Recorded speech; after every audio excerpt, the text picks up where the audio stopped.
Okay. So I say you. About 5 minutes. I raise my children up to say the same shit. Dear Lord, I hope you hear my prayers. Because we really, really need you down here. From all the pain that we going through, we know that you're real, so can you fall through? Father, have mercy when we call on you. But I just want to fall on you. To show the devil you ain't nothing to play with. I raise my children up to say the same shit.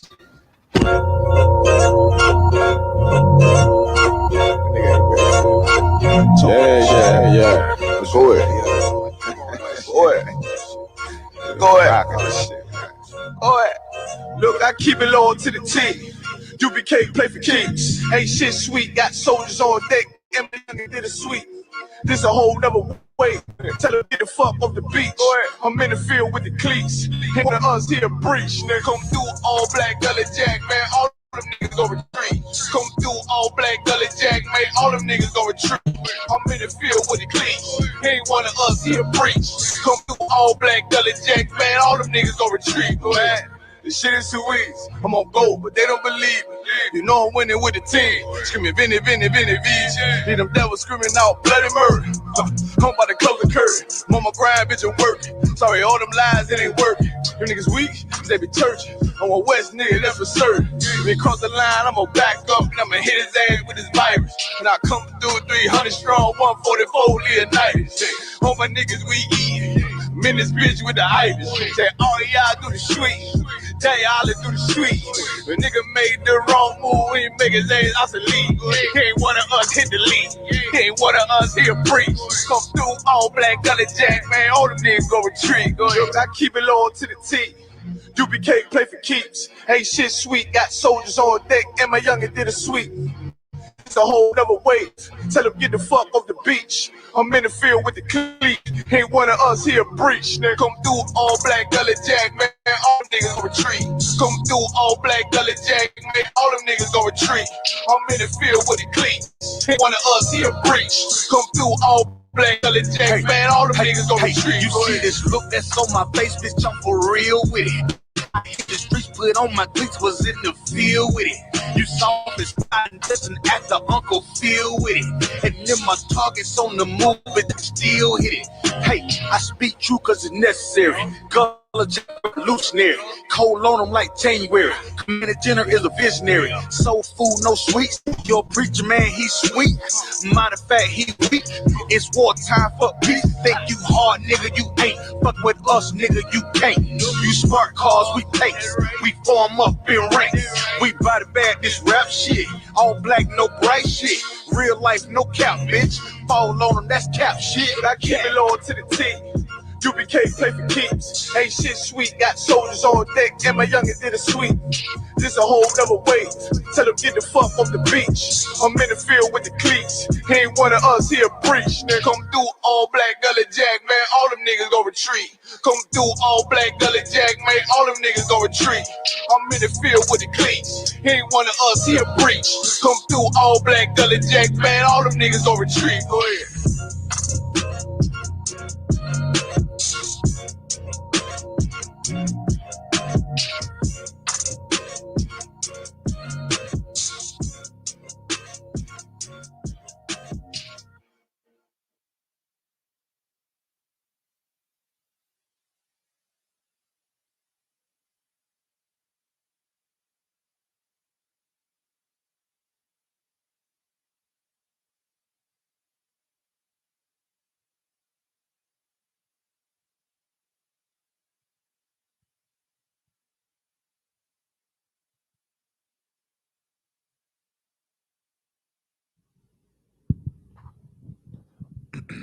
Shalom on Christ. It got to tilt down this way. It's the best way to have it. You can back it up if you want it. As long as you. Nah. Maybe it's not right up on the floor. Kind. All right, no sweat. Tilt it up, actually. Yeah. There we go. That's fine.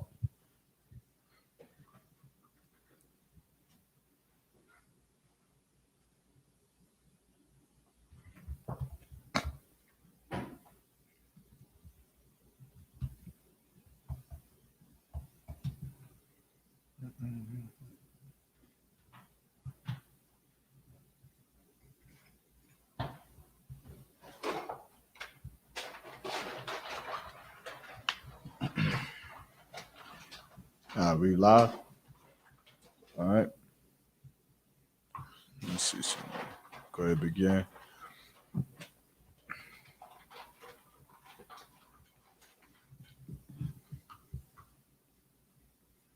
All right, we the ISUPK. It's the Israelite School of Universal Practical Knowledge. Started out on 1 West 125th Street, Harlem, New York, under Commander General Yohana. You understand what you seeing today is a class that is you understand, or by this is given by ordained priests and prophets of the earth to come and teach the truth about this Bible and to fix the condition of blacks, Hispanics, and Native American Indians by way of these law, statutes, commandments. That's right. You understand? The purpose of these classes, man, is not for blacks, Hispanics, and Native American Indians to hear these words, to pick and choose. You understand what sounds good or what you understand what represents their life or what they can agree with or whatever or anything like that.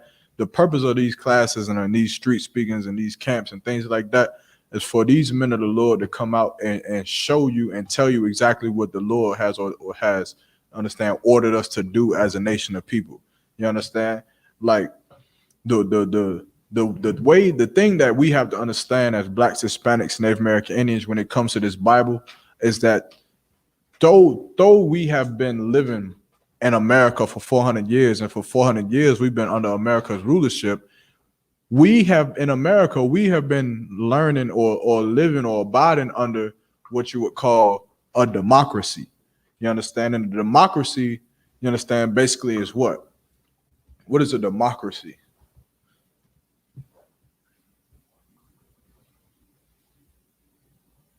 The one.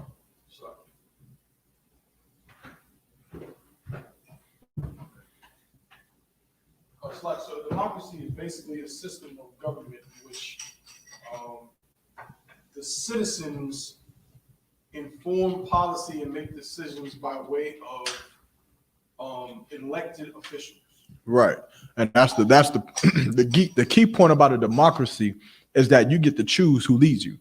Right, and so the problem with a democracy and the ability for you to be able to choose who leads you is that, of course, if you're a homosexual and homosexual is going to destroy blacks, Hispanics, Native American Indians as a whole, if a homosexual man runs for the Senate, you'll of course vote for him, even though he has no military background, even though he has no experience in the White House, even though he is not the right leader to lead blacks, Hispanics, or Slovakia, even though he is not the right leader to lead America as a whole, you will pick him, right? Because that is what democracy is about. Democracy is about a nation of people, you understand, that is ruled over what is pleasing to them at the time, right? So Barack Obama at a time was pleasing to America. George Bush also at a time was pleasing to America. All of the presidents and the senates that sit up in the U.S. Senate and the congressmen and your governors and things like that are people who are elected by the citizens of America who pleased them at that time, which is why campaigns are very important. They go and hold your little black babies, you understand, and give you cookies and take pictures with you so that they could be appealing to you and so that you would vote for them so that they can have power, so that they can continuously destroy your people. You understand? However, when we're dealing with this Bible, you understand, when we're dealing with these laws, statutes, and commandments, this Bible is not a democracy. You understand? This Bible is a monarchy. This is a law, you understand, that is given to a nation of people that is ruled by one man that you do not choose. You understand? And that is important in everyday life, because you have to understand, we have to understand as a nation of people that we are going to live in this world, and there's going to be men above us that is giving us order and laws that we do not choose ourselves. That's right. You understand? But they nonetheless are our authority. You understand? So we're dealing with this Bible for the nation of the 12 tribes of the nation of Israel. Our authority is Commander General Yohana. You understand? Above him is Yahweh Shah Mashiach, and of course above him is the Most High. You understand? And then you got your captains, your generals, your captains, and your officers that are above in the ranks, above you in the ranks of the ISUPK. These are the authorities that are on the earth as it stands today. And it is not a democracy. It is not a law that you can pick and choose and say, well, I like this one, I'm gonna follow that. You understand? Well, I don't feel like, I don't feel like eating shrimp is that bad, but I'm gonna not eat pork. You understand? You cannot be in the truth or be a child of God if you claim, you understand, or if you do not follow all of these laws, statutes, and commandments perfectly, man. You understand? And that's it. And of course, the Christian church will teach you what? They will teach you that being perfect is impossible. They will teach you that everybody falls short. Well, however, that's a goddamn lie. You understand? Because Christ did not fall short. That's right. Christ was perfect, and he was born poor, just like me and you, in the ghettos, man, in the slums with no money. Christ wasn't no damn celebrity. You understand? Christ didn't grow up like LaMelo Ball or LaVar Ball. Christ didn't grow up like Steph Curry. Christ grew up like Emmett Till. You understand? He grew up like Nat Turner. He grew up poor with nothing, and he was black, man. Christ was a black man according to the Bible, man, from the tribe of Judah. And he grew up with all of this stipulating. Don't think that Christ lived in a time where it was different. Christ ain't living no time. When Christ roamed this earth, he lived in the exact same time that we living in today. You understand? You know how people in the hood, they say, you know what time it is. You know what time. Well, Christ knew what time it was when he was black, walking around, you understand, in Rome, walking around in Bethlehem and Jerusalem. He knew what time it was. You understand? He knew that the color of his skin could get him murdered if he said the wrong things. He knew that oppression was going to come on him because of his lineage, because of the blood that ran through his veins, because of what he taught. He knew that he could die for what he was teaching. But Christ risked his life for blacks, Hispanics, and Native American Indians, man, because he had an order under a monarchy under the Most High, man. You understand? Where he didn't get to choose what he wanted to do. He got orders and he did it. And that's what blacks, Hispanics, and Native American Indians have to do today. You understand? We teach in the ISUPK the law, statutes, and commandments. You cannot be a homosexual, man. That's right. You understand? You cannot eat shrimp, crab, pork, and lobster. You cannot put tattoos on your body. You cannot be a drug dealer. You understand? A drug user. You cannot be none of these things, a stripper or a prostitute or adulterer. You can't be none of these things because this is a sin against the Lord, and you don't have the right nor the free will to decide whether you're going to do it or not. You understand? And this is the remedy for helplessness in the black community. You want to fix the communities and fix the neighborhoods and fix the ghettos and turn the schooling systems around and save the black youth and the Mexican youth and Native American Indian youth. Then you go back to this Bible, man, and you learn from out of the book that was created and ordained by the thing that created us, man. You understand? The Most High, Yahweh in the Hebrew. You go back to him and figure out how this is supposed to work. You understand? Because for so long, we've gone to the all oppressor. We've gone to Hinduism. We went to Islam, and we went to Buddhism, and we went to Pan-Africanism. We went to all of these other different things, trying to figure out how to operate this body that we have, trying to figure out how to raise the children that we have, how to be successful in this world, how to not be a wicked man in this world. And the problem is that none of the things that we've subscribed to or bowed our neck to or went to for guidance was the things that actually could help us. You understand? None of them. Hinduism cannot help black people in America. Being a Buddhist monk cannot help black people in America. Being a Christian cannot help black people in America. And if it cannot help us, then it only further proves that it can only destroy us. That's right. It can only make us die more. It can only make us be on drugs more. It can only make us kill each other more because we don't know what it means to follow after a man that has created us, man. And it's stupid. It's dumb. It's dumb for us to think that we should worship the Hindu gods. It's dumb of us to think that we should worship Shiva or that we should worship Caesar Borgia or to worship Amen Ra or Ma'at or Herakahuti. It's dumb for us to think that we should worship these things that did not create us, man. You understand? Like, how dumb would it be for somebody to have a Chevrolet Corvette and then they driving a Chevrolet Corvette? Hold on one second.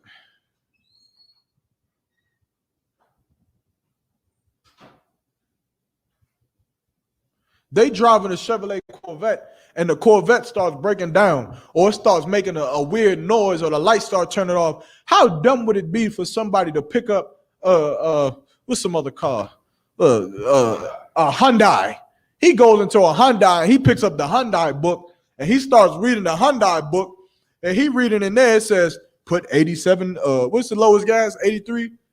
83, it says put 83 gas in the car.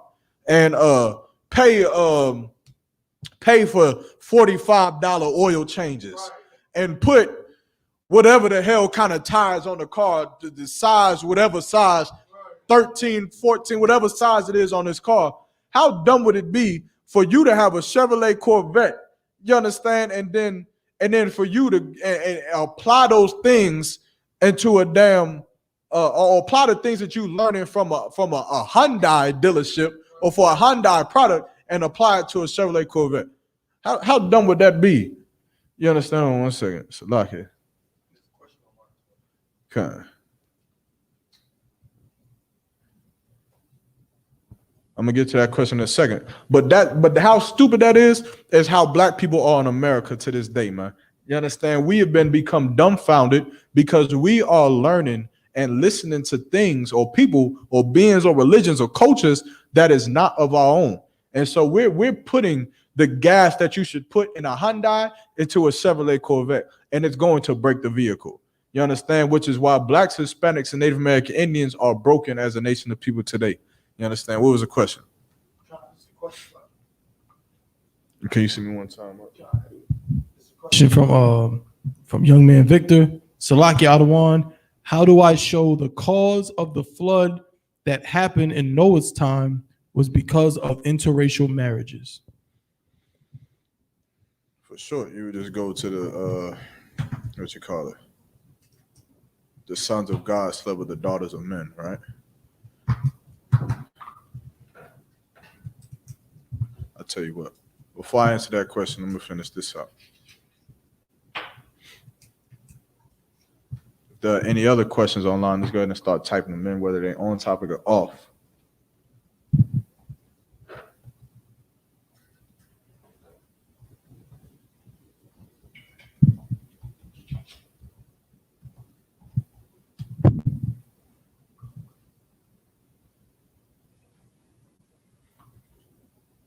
I think we need Genesis chapter 6. Just hold Genesis chapter 6 for me, young man.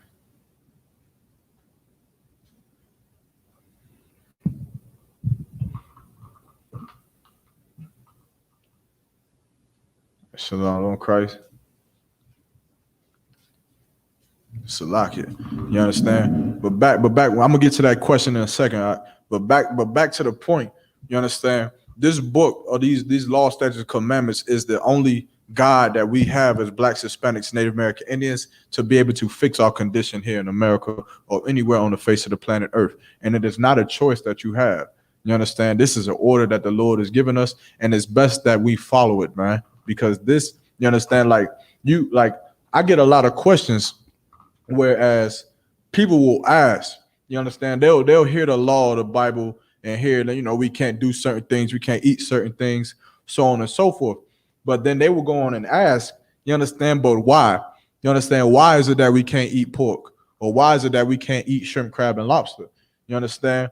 And you understand, like the point, my first answer is always very simple. And that answer is, of course, because the Lord told us not to. But of course, we have people who have the mindset just like how Eve had thousands of years ago in the garden. And Eve wanted to know exactly what was bad. You understand? Eve did not want to just be told that doing something was bad. She wanted to know what was bad about it.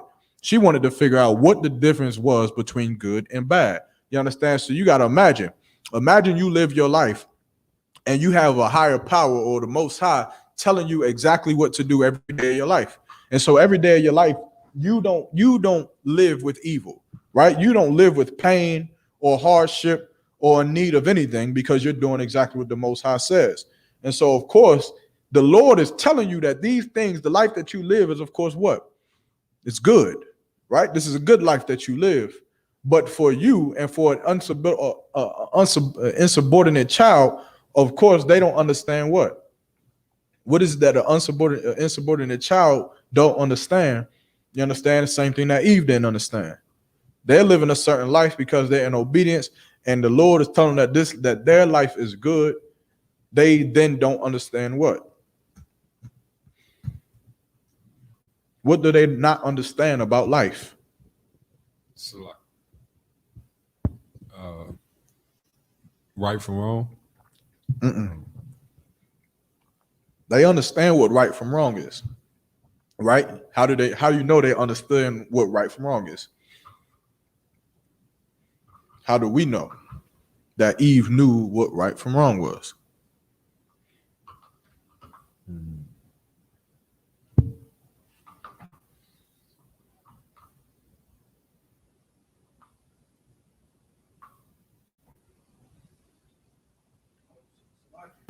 So if I may, I believe she said it. I believe she said that God told them not to eat of the tree. Right, because the Lord told them what right from wrong was, right? The Lord gave them the orders on what to do and what not to do. He said, from this tree you can eat, from this tree you may not eat. You can do this, don't do this. You can go in this room, please don't open this door.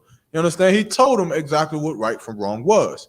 And so that's not what they did not know, right? They're living in this garden. They understand what a good life is. What is it that they do not understand?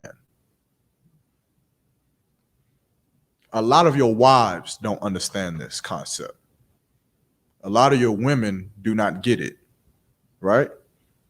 A lot of brothers may not get it, right? They don't get how good it is to be in here, right? Your wife doesn't get how good it is to be with you, right? What is it that they don't understand? Everything is good. You being someone with wisdom, right? You can look at people around you and you'll say to you, how many times have you looked at some younger dude who's depressed about something and he tells you his situation, and you knowing how bad life can really get, you look at him and say, man, that ain't nothing. You understand? I done been through this and been through that and been through that. How many times have you done it? All the time. It's damn near normal for some little idiot to be mad because he didn't get the new Jordans. And you're like, brother, try not being able to pay your bills and not having a roof over your head. You understand? Their life is good. Every day is good for them. You can see that. The Lord can see it. Eve can't see it. She knows that life is good. What does she not know? She knows what right from wrong is, but what does she not know? At the moment, she doesn't know how bad it can get. She doesn't know what a bad life is. Right. She doesn't understand that part yet. Your wife doesn't know how bad it is to be beaten in a basement by some psychiatric maniac. Right. She doesn't understand how terrible it is to meet some man in a bar and think that he's just the best rebound in the world, and to find out that he's sleeping with men and she's been married with him for 3 years. Right. They don't understand how bad it is. Children don't understand how bad foster care is. Right. You know what they think is bad? Having to clean their room. They think being told not to touch the stovetop is a bad thing. They think having to eat broccoli and vegetables and drink water and I don't know, do chores outside. They think that's hell. And then, of course, they do what? Idiot kids do what? They do what Eve did. They go out to see exactly what bad is. And so they'll disobey their father or their mother, right? Or their leader or whoever's above them. And then they'll go and find out exactly what Eve found out, which is what a bad day truly is. You understand? That is something that we have to really start to grasp in this truth as a nation of people. You understand? We have to really start to understand that this truth is the best thing that could have ever happened to us. And that spirit of Eve is not gone. Like the Lord, check this. The Lord did not destroy the spirit of Eve. He punished her. He punished her, and our sisters live with that punishment. We all live with that punishment to this day. You understand? Because we was kicked out the garden, right? Adam and Eve was kicked out the garden. But what we got to understand is that demon, that spirit of Satan that overwhelmed Eve in that day is still here.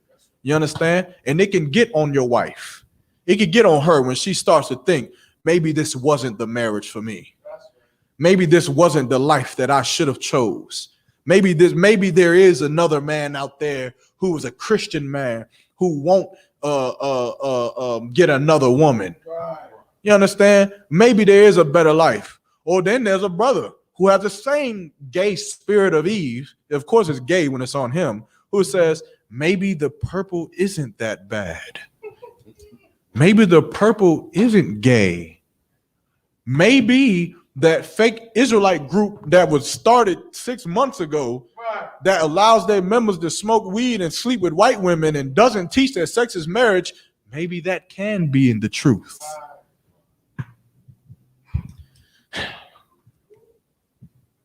And then you go to IUIC and then your sister is murdered.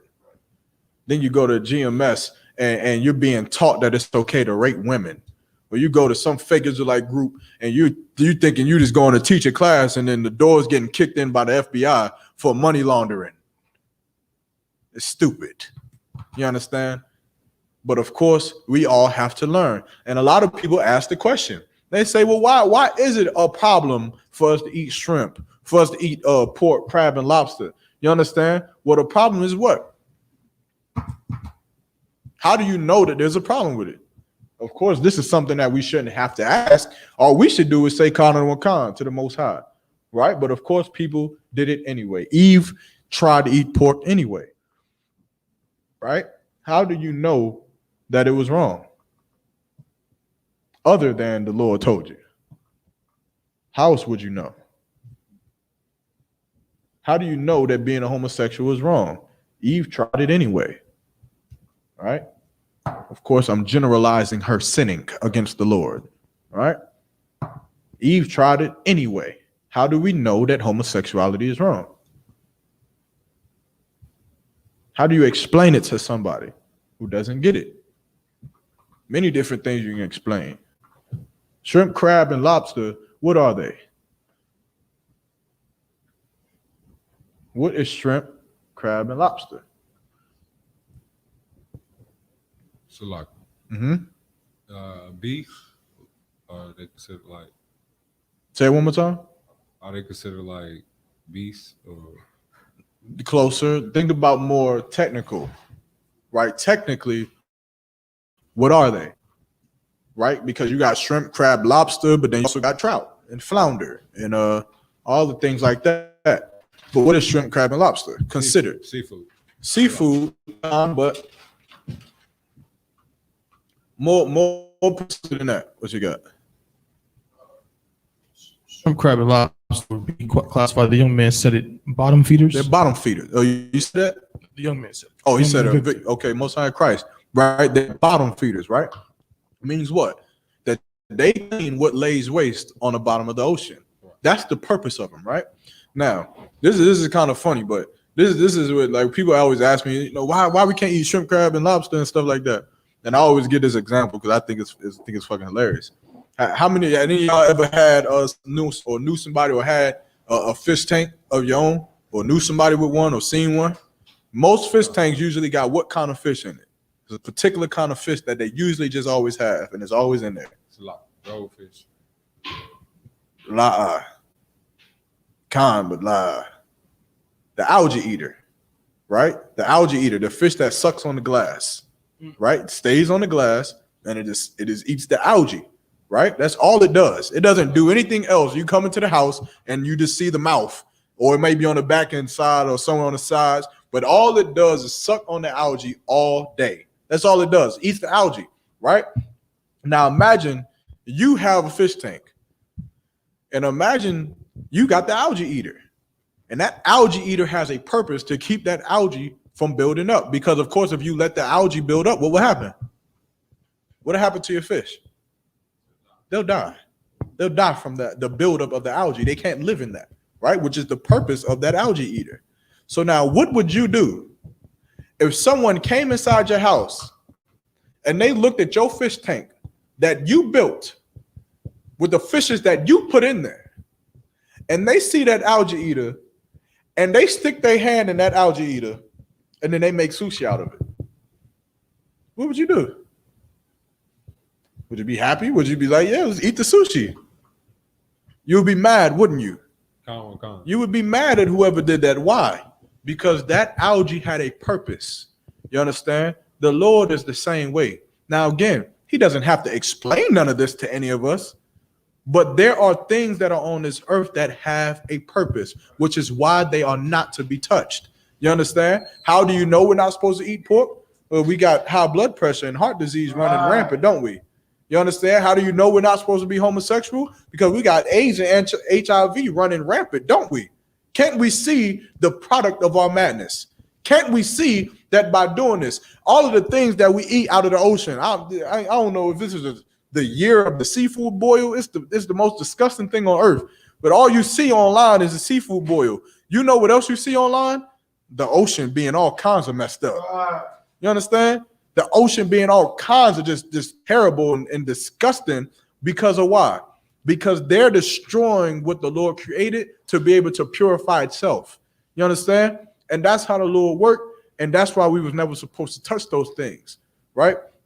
But of course, we don't understand these things until you're laid up in a hospital bed with AIDS or HIV. Then you say, well, damn, maybe I shouldn't have been a homosexual, right? Maybe I shouldn't have been a child molester. Maybe I shouldn't have been eating. Matter of fact, what's the movie that I seen? It's one movie. I think it's like a comedic movie when a dude was like trying to save his granddad. He was like, man, I got you some turkey bacon or some turkey sausage. Yeah, the dude was like, I've been eating pork sausage for over 76 years.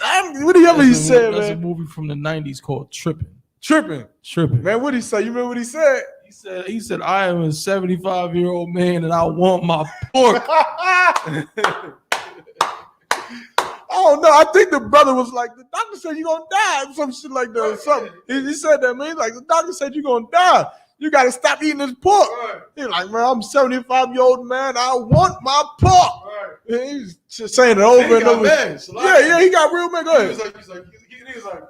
He was like, why the hell would somebody make bacon out of a turkey? He's trying to make me turkey bacon. And then he's like, you know what? F it. He left the table. He did not want breakfast if there was no pork bacon. Yeah, man. You understand? Like it's like Yanazar, you said really what you mean? I missed it. I ain't read it on time. What you mean really? I could elaborate. But yeah, he got mad at it. You understand? Like it's almost like you tell somebody smoking a pack of Newports, you be like, you know they cause cancer. And they like, I'm a whatever-year-old man. I've been smoking Newports until however old he is, and then they're gonna keep doing it. And it's stupid, man. And not only is it stupid, but it's selfish. You understand how selfish? Now that was a comedic flick, right? If I'm not mistaken, that wasn't a serious movie. It was a comedic flick, but the comedy was in the truth, right? The truth of that situation was what made it so funny, because every black person knew of their uncle or their grandfather or their father who was just like that, who knew that something was killing them, but they didn't care. They didn't care to change it. You understand? And that's the condition of blacks, Hispanics, and Native American Indians to this day. We know that by getting high and selling drugs and being gangbangers is killing us in the black community. However, we continue to do it. You understand? We continue to do it day in and day out. Like you got to imagine this. Imagine this for a second. As a black man, you know for a fact that there is a such thing called DWB, right? Who knows what that is? DWB.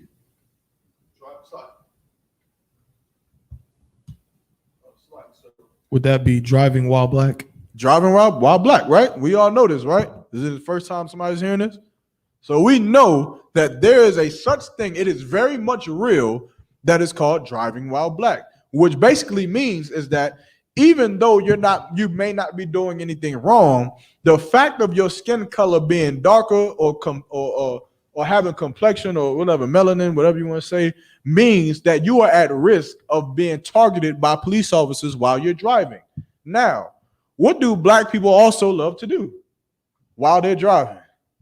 You may have had to have done this before to know. And I don't mean text, so don't say text.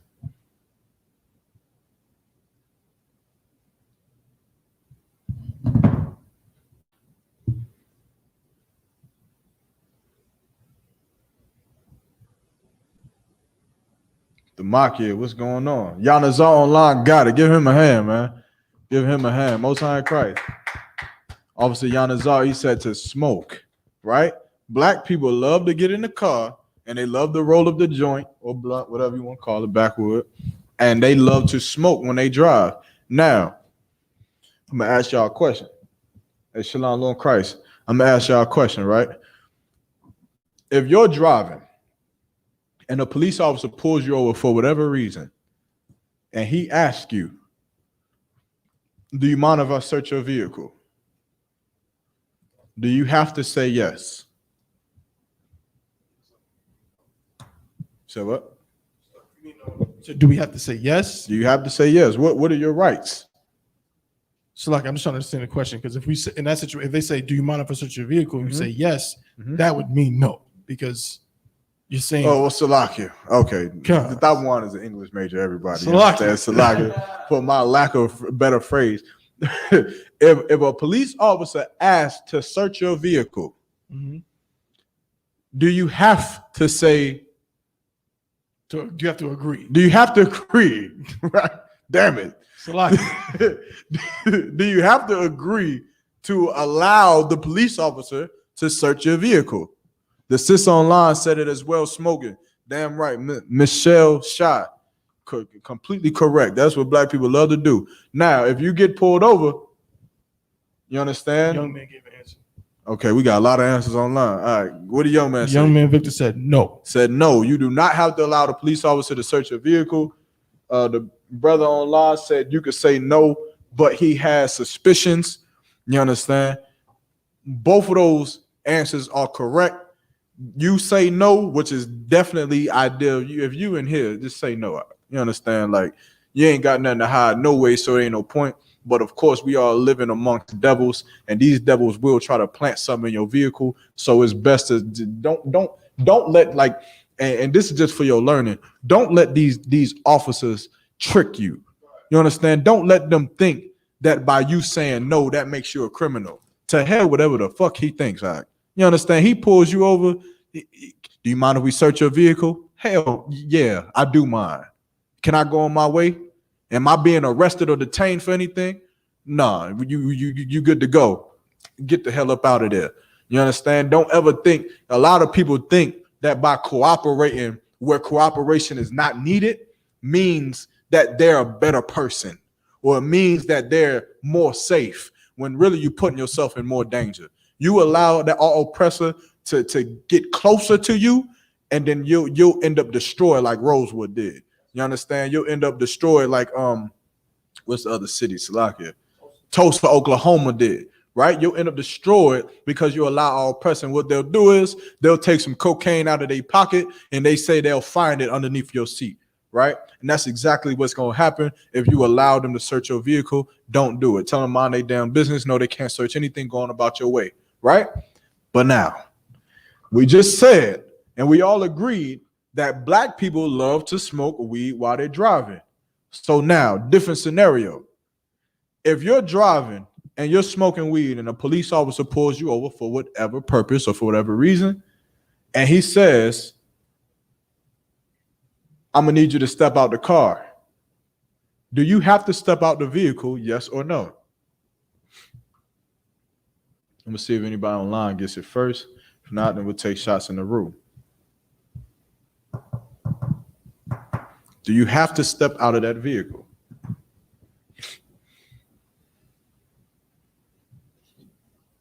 Damn, we didn't even get to the first scripture yet. Hey, Thabo, if you want to get busy, I think the brother brought something. I don't know. You straight? No sweat. Yeah, no sweat. We got one answer online. See if anybody else got anything. We got anything online on that end? Thabo? Got anything on that end? All right. Yeah, I still got that. Anybody in the room want to take a shot? The brother online already answered it. That's a correct answer. Anybody in the room want to take a shot? You smoking weed. You get pulled over. Right? Cop says, I need you to step out of the vehicle.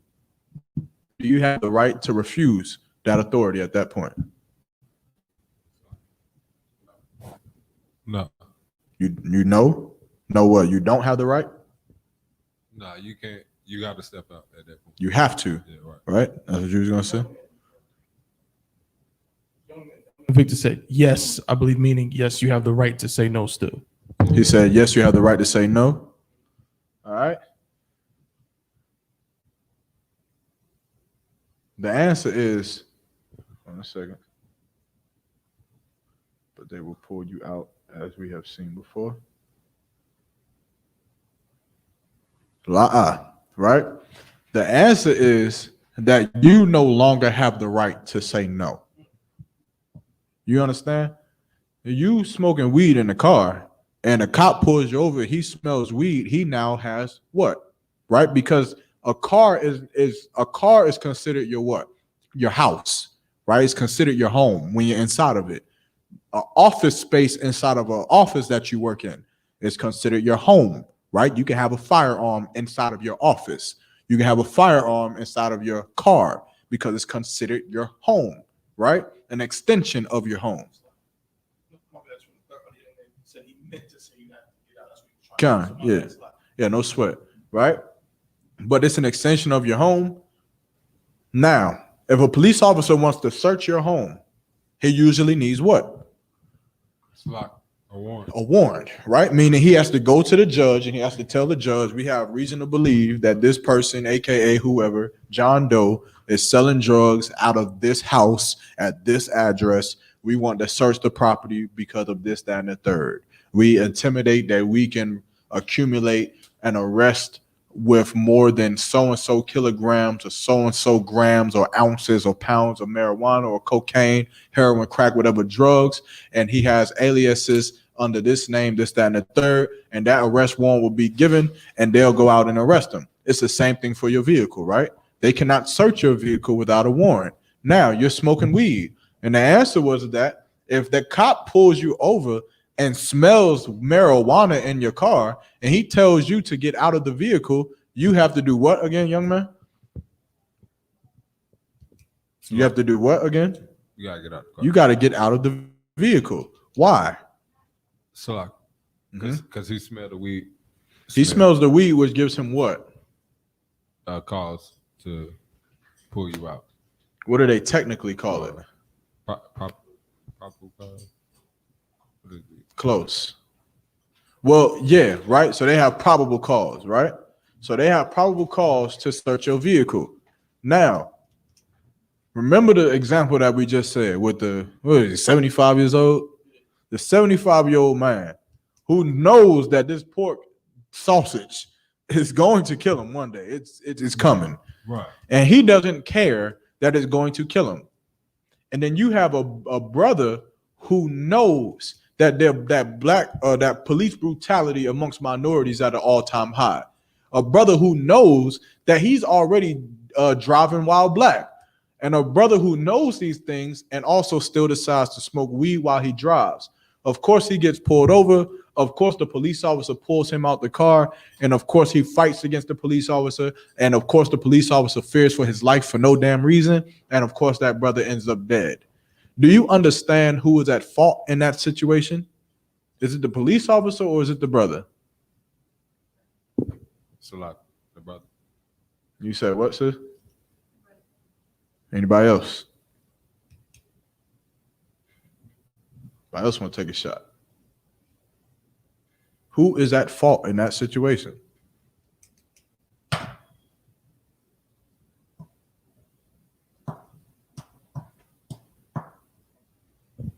police officer a devil?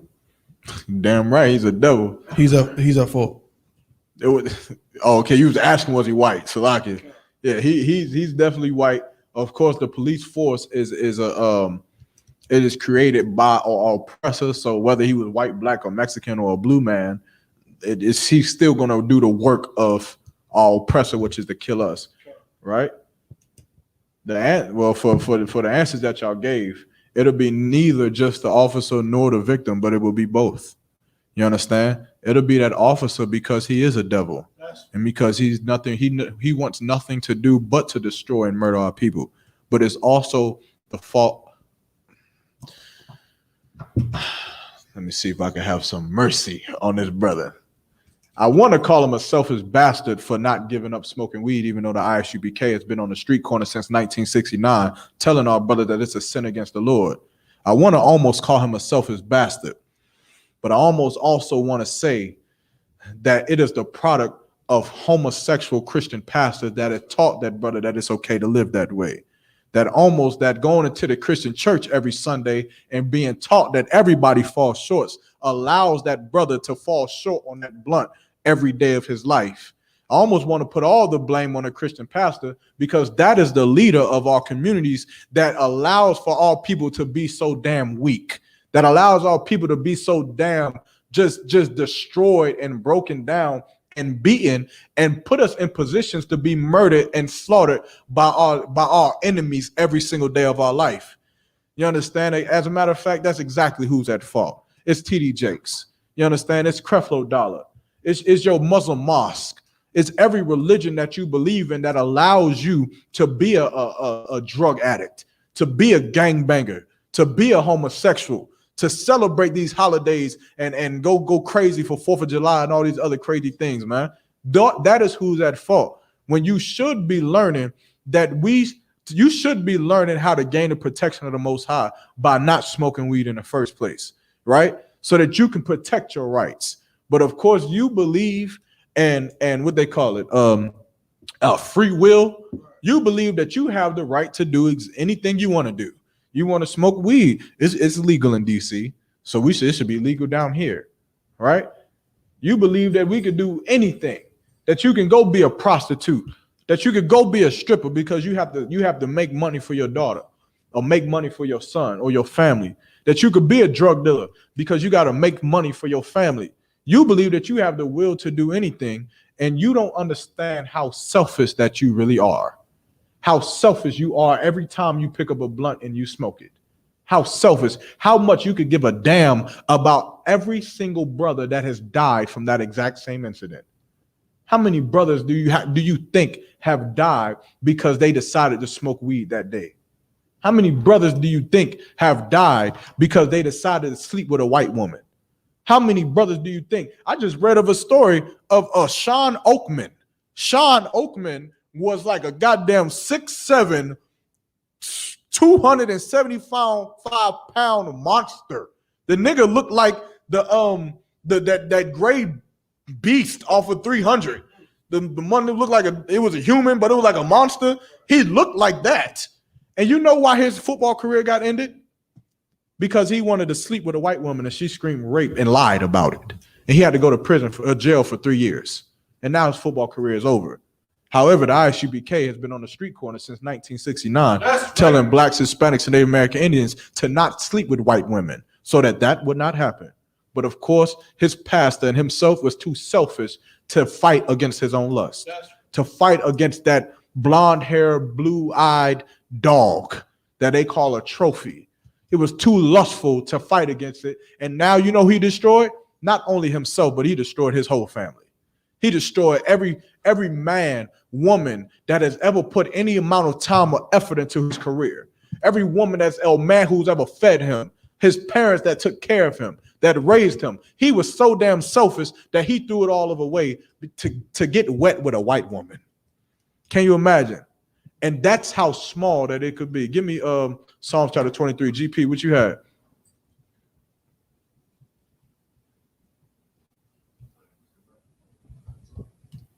No, I was just gonna ask.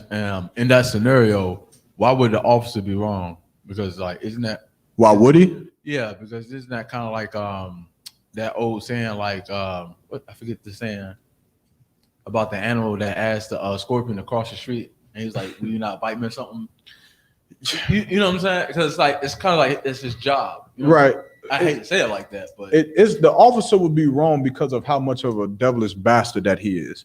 It's not the officer's job to murder us, right? It's the officer's job to uphold the law, right? To uphold the law means that if someone's breaking the law and smoking weed, what is the punishment of smoking weed? It may depend, right? It may be a fine, right? I've been arrested for that before. So like it's not death. It's not you kill me because you have a gram or an ounce of weed on you, right? But of course, that officer does not care about upholding the law. He cares about doing what? About murdering niggas in the street.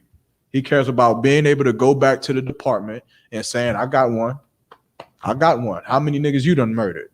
You understand? I don't know if y'all remember those records that came out, right? Where officers had different clubs. They had different goals, right? It was a what you call that? Accolade, right? To have murdered a nigga, right? To have killed a drug kingpin. Like I got 3 under me. I got 3 bodies under me, right? They got it by emulating how we talk, right? So they started to do it. By a matter of fact, King Von, you understand? May he rise again. You understand? That brother, may he rise again in the truth. You understand? But that brother in one of his songs, he said it eloquently. At the end of his song, he was reminiscing on when he was locked up and he was listening to the detectives. And he was like, I heard the detectives saying, yeah, like number 9, that's my work.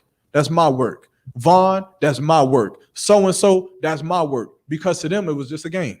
And he reminisced that. And of course, I don't know if you remember who Ronald number 9 was, but that's exactly what they was trying to do with him. They was after him. You understand? And it's a game to them. So as far as why are they wrong or why would they be at fault? Because they the devil that the Bible speaks of, man. They always gonna be at fault for everything that they do because they don't have to do it, right? And of course, you know, fake Israelites will try to say, why are you mad at the white man and stuff like that for putting us in slavery? It was the Lord who made them put us in slavery. Granted, the Lord didn't have them to go and rape our women. You understand? The Lord didn't have them to go and cut our babies out of our women's stomachs before they was born, or to put our babies on the banks and them swamps and use them for alligator bait, or to change our identity, or to give us this Christian religion. The Lord didn't have that, which is why it says in our iniquity, man. You understand? In our iniquity, they murdered us, man. You understand? I'm paraphrasing, but that's what they did, and that's what they're doing to this day. And our iniquity, they murder us in the streets of America, right? Give me Psalms 23 and 5.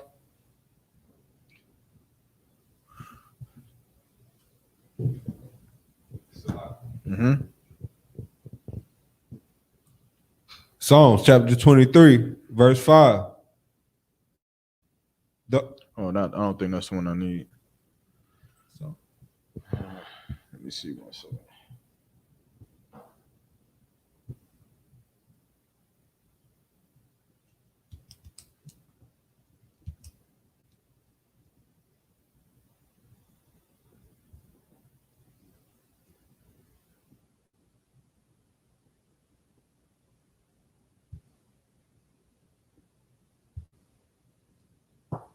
Drop that.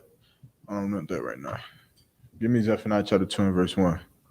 Anybody got any questions online or in the room? Just get the questions ready. I know the brother had a question. Get that real quick.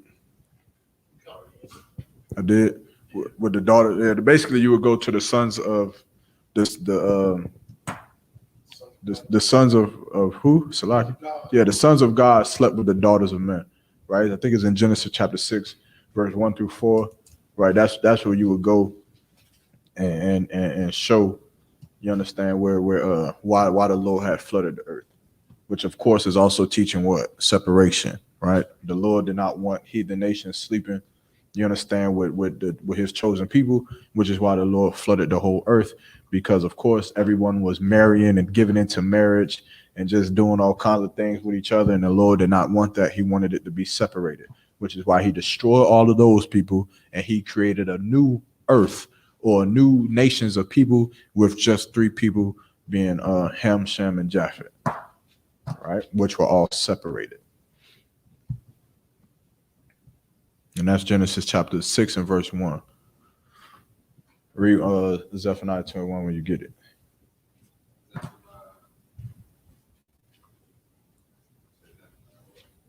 Salaki. 2 and 1. Anybody online got any questions on topic or off topic? Just really, we ain't even touched on the topic yet. If you got any questions, just type it in the chat. Anybody in the room, just raise your hand. We'll get to it. Sis. Salaki. We'll get it after we do this real quick. Go ahead. Book of Zephaniah, chapter 2, verse 1. Mm-hmm. Gather yourselves together. Mm-hmm. Ye gather together, Mm-hmm. O nation, not desired. Mm-hmm. Before the decree bring forth, before the day pass, as the shaft, Mm-hmm. before the fierce anger of the Lord come upon you, Mm-hmm. before the day of the Lord's anger come upon you. Now, this is an order from the Lord for Blacks, Hispanics, and Native American Indians to gather together. Now, for us to gather together means what? That we're going to have to learn how to deal with each other. We're going to have to learn how to love each other, how to forgive each other, how to have compassion on each other, because that's what makes us different than every other fake Israelite group in the world. You understand? That's what makes us different than Christianity. It's what makes us different than the Muslim mosque. You understand? Or Buddhism or Pan-Africanism. It's what makes us different, because in here we learn the spirit of the Most High, or the spirit of Christ, and the spirit of the law, statutes, commandments, which is why we are able to dwell with each other without having fought within each other's ways, because we follow one thing. We follow one thing. You understand? And that's the ISUPK under Commander General Yohana. You understand? And that's what we follow. That's what we do. You understand? That's where our loyalty lies. You understand? And that's where you have to get to be able to make this come into fruition. You have to understand that this world is not the fairy tale that you believed it in.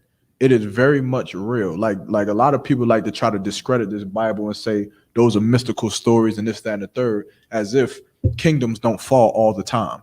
How great was the kingdom of Egypt? How great was the kingdom of Rome at one point? You understand? These kingdoms were all great at one point. Alexander the Great went around and conquered damn near all of Europe at one point, if not all of it, and some of Asia. And his kingdom fell as well. So this kingdom will fall and a new one will rise. And if I'm not mistaken, somebody could look this up on their own time, but somebody did a average. Let me take on the Shama all sides. Like it. So I'm gonna get back right. Yeah. Shama all hand. Your perspective. Nah, that would have been Yum Yum. Nah, Shama all. Yeah, just Shama all hands. Like it. What you got? You know the Hebrew for hand or extension? Yad, Shama all Yad, or Yad Shama all, whatever. Yeah, whatever. All right, no sweat. Well, that's what I need. Damn, man, it's like what was I saying, man? You got me back on Hebrew Academy. I done got excited now. Damn. What was that? Anybody know what I was saying? Might jog my memory. That one killing me, man. Nah, man. Nah, it was Zephaniah chapter 2 and verse 1. However, man, but that's what we're gonna have to understand is that we have to come together under one accord, under Commander General Yohana, man, and that's where our loyalty has to stay. Otherwise, we're not gonna be able to rule this nation as a people. You understand?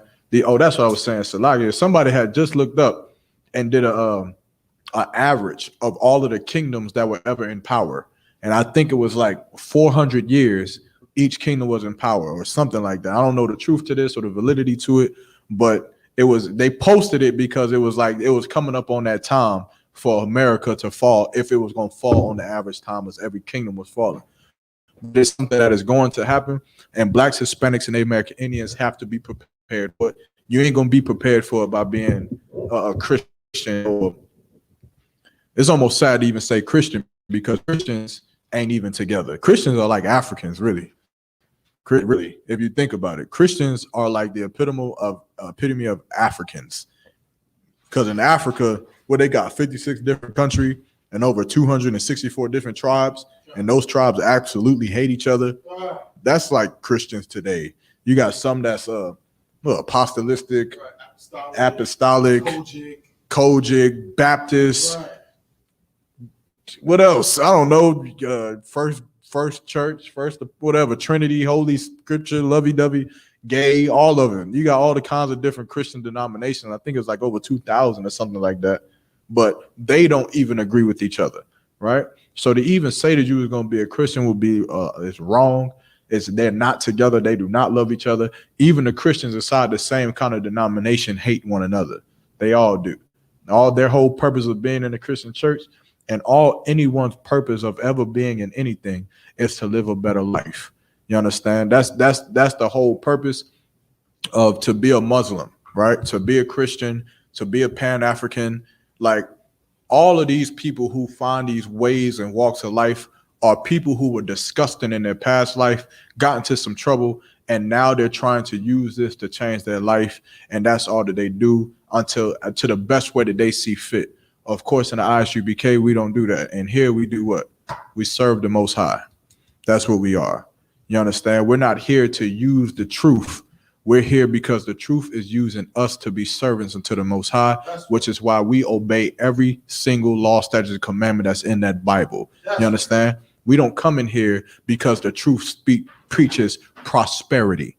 We don't come into these. Nobody came into this door because you heard a speakerphone saying, and $15,000 entered into my bank account. That's not why you come in here. You come in here and you listen to some brother tell you how much of an idiot you are. You come in here and you listen to some brother tell you how much of a whore you've been your whole life. And you wonder, what kind of religion is this? I know you think like, what the hell? This is not making me feel good, because it's not a lie. And the truth does not cater to your feelings nor your emotion. The truth is the truth. Like I said in the beginning of the class, this is a monarchy.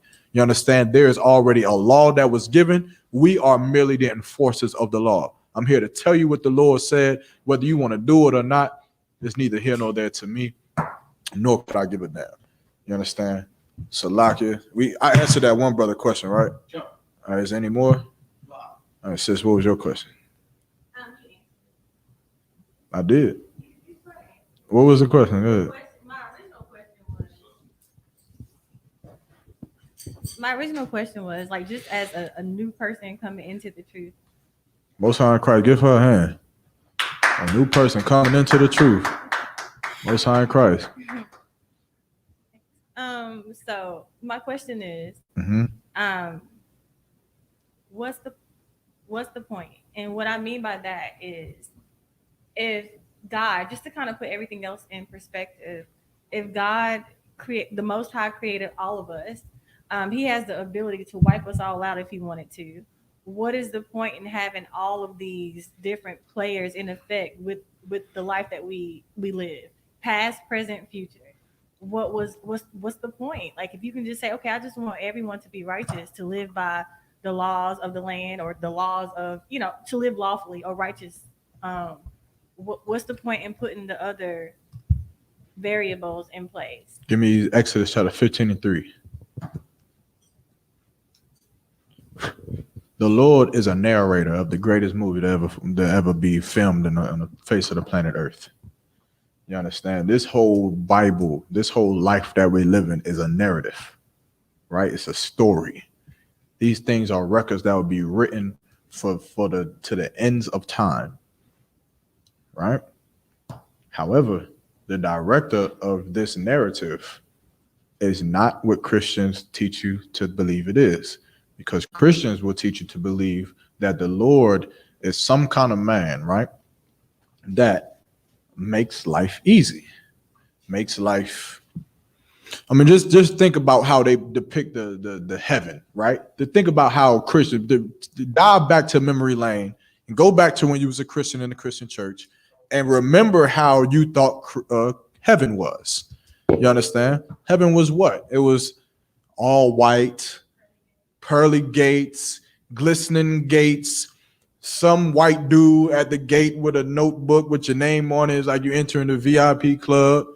All the women, and Michael Jackson's in there, and Tupac is in there, and Biggie, and you're gonna go in there and sip on Chardonnay and gin and juice. You're gonna have gin and juice waiting when Snoop Dogg gets ready to come up there, and everything's unlimited. And every time you think of something, you think steak, medium well, and it pops up.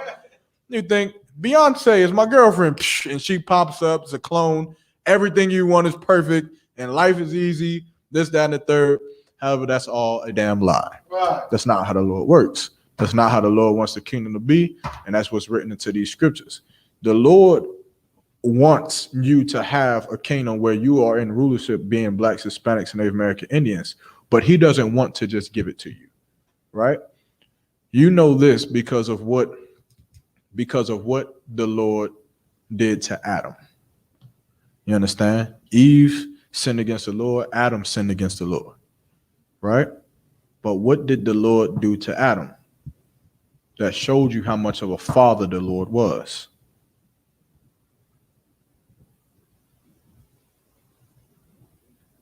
What did the Lord do to Adam after he sinned against the Lord?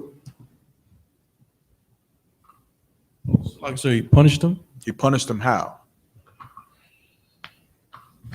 Like he took him out of the garden. He kicked him out the garden, right? What's significant about that? Sis, what you got? And if you got something, just go ahead, raise your hand. He became mortal. Like he was no longer immortal. Now that he became mortal, think about it. What did Adam have in the garden? Everything. Everything he needed to have was in the garden. He had it there, right? He didn't need for anything. He lived a good life, right? What was outside of the garden? Sis? Death, right? What else? Brother? Struggle. Struggle. What else? Those are all correct. What else, though?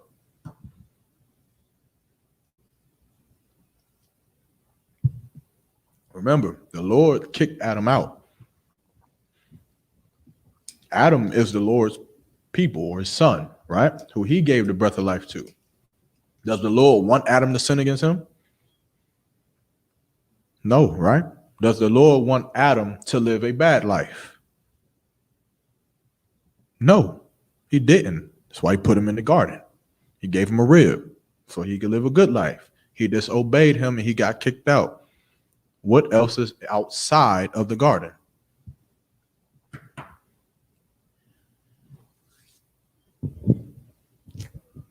That's it.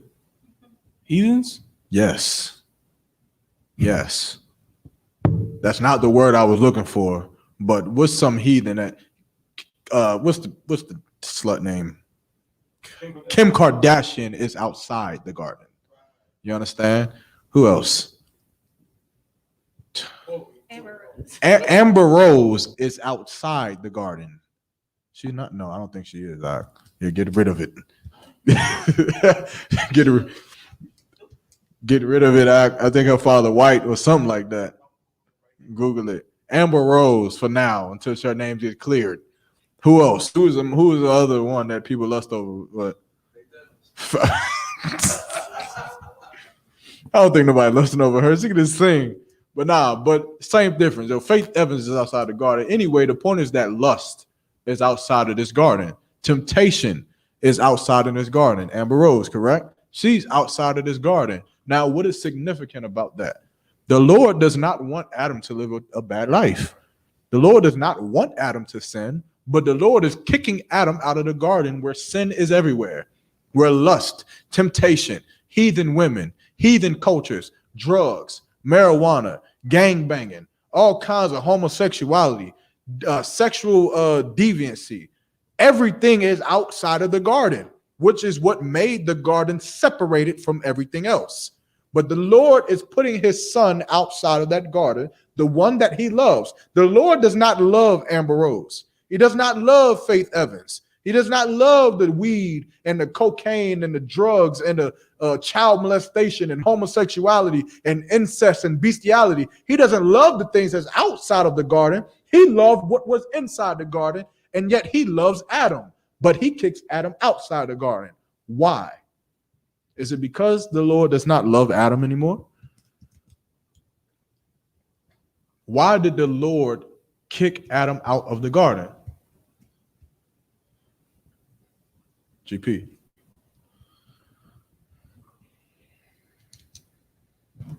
So like, because he loved him. You know what I'm saying? Give him a hand. Give him a hand. I was not expecting that perfect answer. You understand? Go ahead. You have more? Oh, yeah, I was just gonna say it's just like any good father would do. Right. Lay down the rules and foundation of the house, and you disobey him. Like any good father who loved his son. You understand? And you let him go, right? But the Lord is also a what? A man of war, meaning he doesn't want like if you've ever seen him. I know I'm doing a whole lot of different examples. Y'all could tell me to stop whenever y'all done. But if you've ever seen the movie, what was it? The Godfather. I think it was. Correct me if I'm wrong. It's one of them old Al Pacino movies or something like that. But like the Godfather, right? That wasn't Al Pacino, was it? That was somebody else. Was it? He was it? All right, no sweat. It's one of them old movies though where the Godfather has sons, and his sons, of course, are fighting for what? The spot. They all want to be the Godfather at one point. And of course, he has the obligation of doing what? Of choosing. He's choosing who he is going to make the leader, to be in charge of the mafia, right? How does he choose? He chooses by the son who can resist all of the lust and temptation. He chooses by figuring out which son can fight against those things that the rest of his brothers cannot fight against. The Lord is choosing Adam to go and fight against Amber Rose, to fight against being a homosexual, to fight against being these things. Because of course, if the Lord would have left Adam inside the garden, what would Adam have done? What would have he done? If the Lord would have said, I told you not to do that, you fucked up. But I'm going to let you in the garden still. What would Adam have done at that point?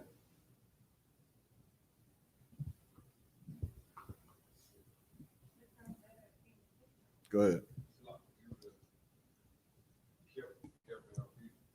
You said what? La. The Lord is a terrible power. If the Lord would have said you can come back, Adam would have done what? If he can come back into the garden, what would Adam have done? Sis? Sin again. La. No. Mm-mm. Mm-mm. Think about your children. Think about the sons you've known, the friends you've known that's gotten kicked out. What have they always asked for? Forgiveness, right? What do they say when they're asking for forgiveness? Sis, I won't do it no more. What would Adam have done if he would have came back?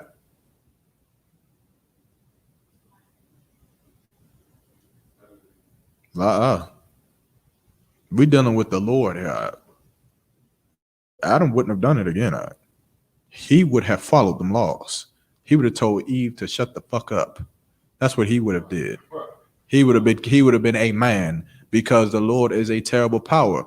Now, did the Lord want Adam to follow the law if it had to come of that way? If it had to come for the Lord just giving him the garden where everything is good, where there is no lust, where there is no temptation, where there is no heathen customs and cultures, would the Lord have wanted Adam to follow the law if he would have gave him heaven on earth by not being earned? Would the Lord have wanted that? How do you know? Give me Exodus 15:3.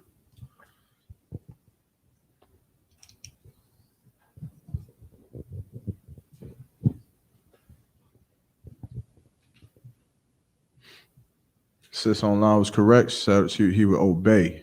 Correct.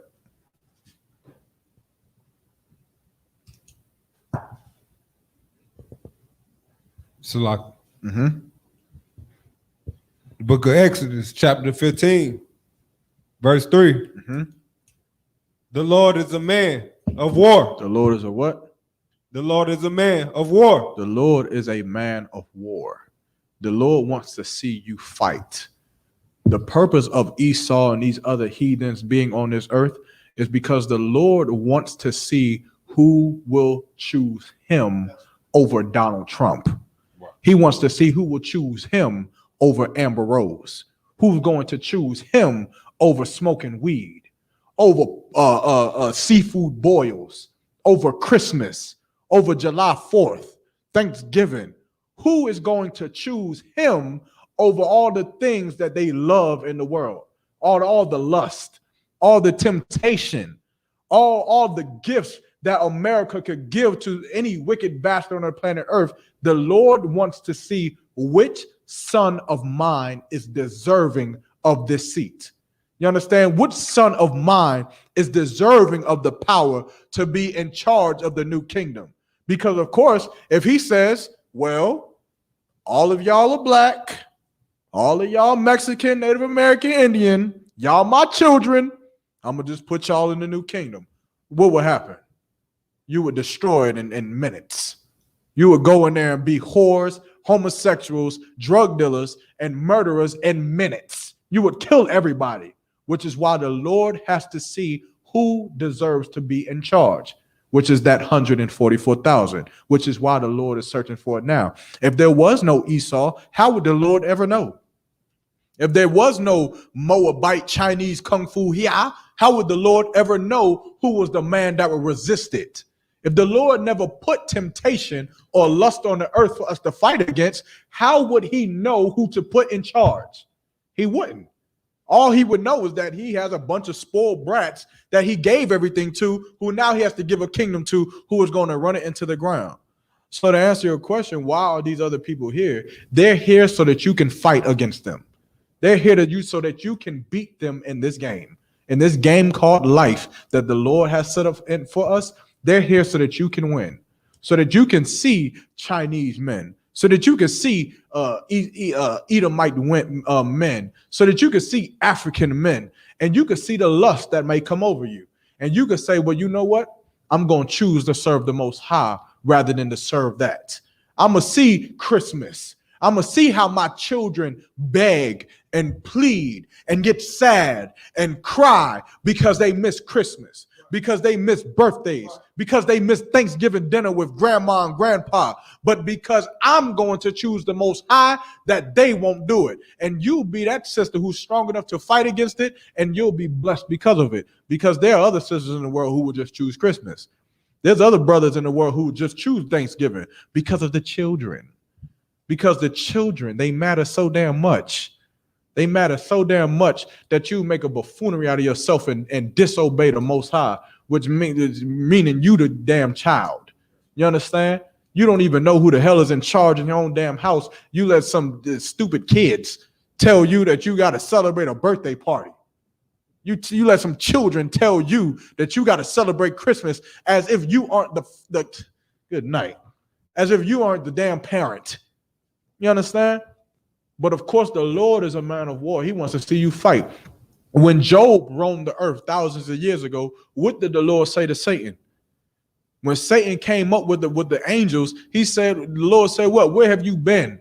He said, I've been going from to and fro, from east and west, and up and down throughout the earth. And the Lord said, what? Why have you not tested my servant Job? Because Job has been a perfect and loyal servant unto me. Test him. Go get him. Go put Amber Rose in his inbox. Go put weed on his doorstep. Go show him the joyousness of Christmas. Go show him the family time of Thanksgiving, the excitement of July 4th, the spookiness of Halloween. Go show him these good things, the flavor of shrimp, the joyfulness of cracking open a lobster tail. Go show him these things, because I really want to see if he'll choose to stand with me. I want to see, because of course, if you don't test a man, or if you don't test a woman, then how will you ever know who she stands with? How will you ever know what her loyalty is with if everything is good? You understand? And a lot of brothers need to start doing this with their women. Women the same for their brothers the same way. Before you go into marrying, this off topic, before you go into marrying these women and marrying these women, you best to get to learning if this woman is going to stand for you. Right? You best to get to learning that before you humble her, or before you allow him to humble you. Because it's going to be a sad day when you in a bar somewhere and some nigga comes and grabs your behind and smacks you in the face because you tell him to get off and calls you the B word, and your nigga stands there and says, well, look, I can't go to jail. You're going to be sad in that day when you got to go home. You call on the phone to General Hyman. General Hyman say what? Well, Salakia says, you got to go be with that brother. Right. That's your husband. You slept with him. You get to stay with that nigga. You better test these brothers, man. Test these sisters, man. You understand? Before you decide to lay with them. And make sure, because that's how the Lord is testing us. Who had their hand raised? GP, what you had? Yeah, I think you already touched up on it, but I was just going to pull a precept, Job 1:8. Yeah, go ahead. Let's just get to it. back up what you were saying about how the Lord puts Esau here just to test us and stuff. Come on, Most High in Christ. Let's get it. Job chapter 1 and verse 8.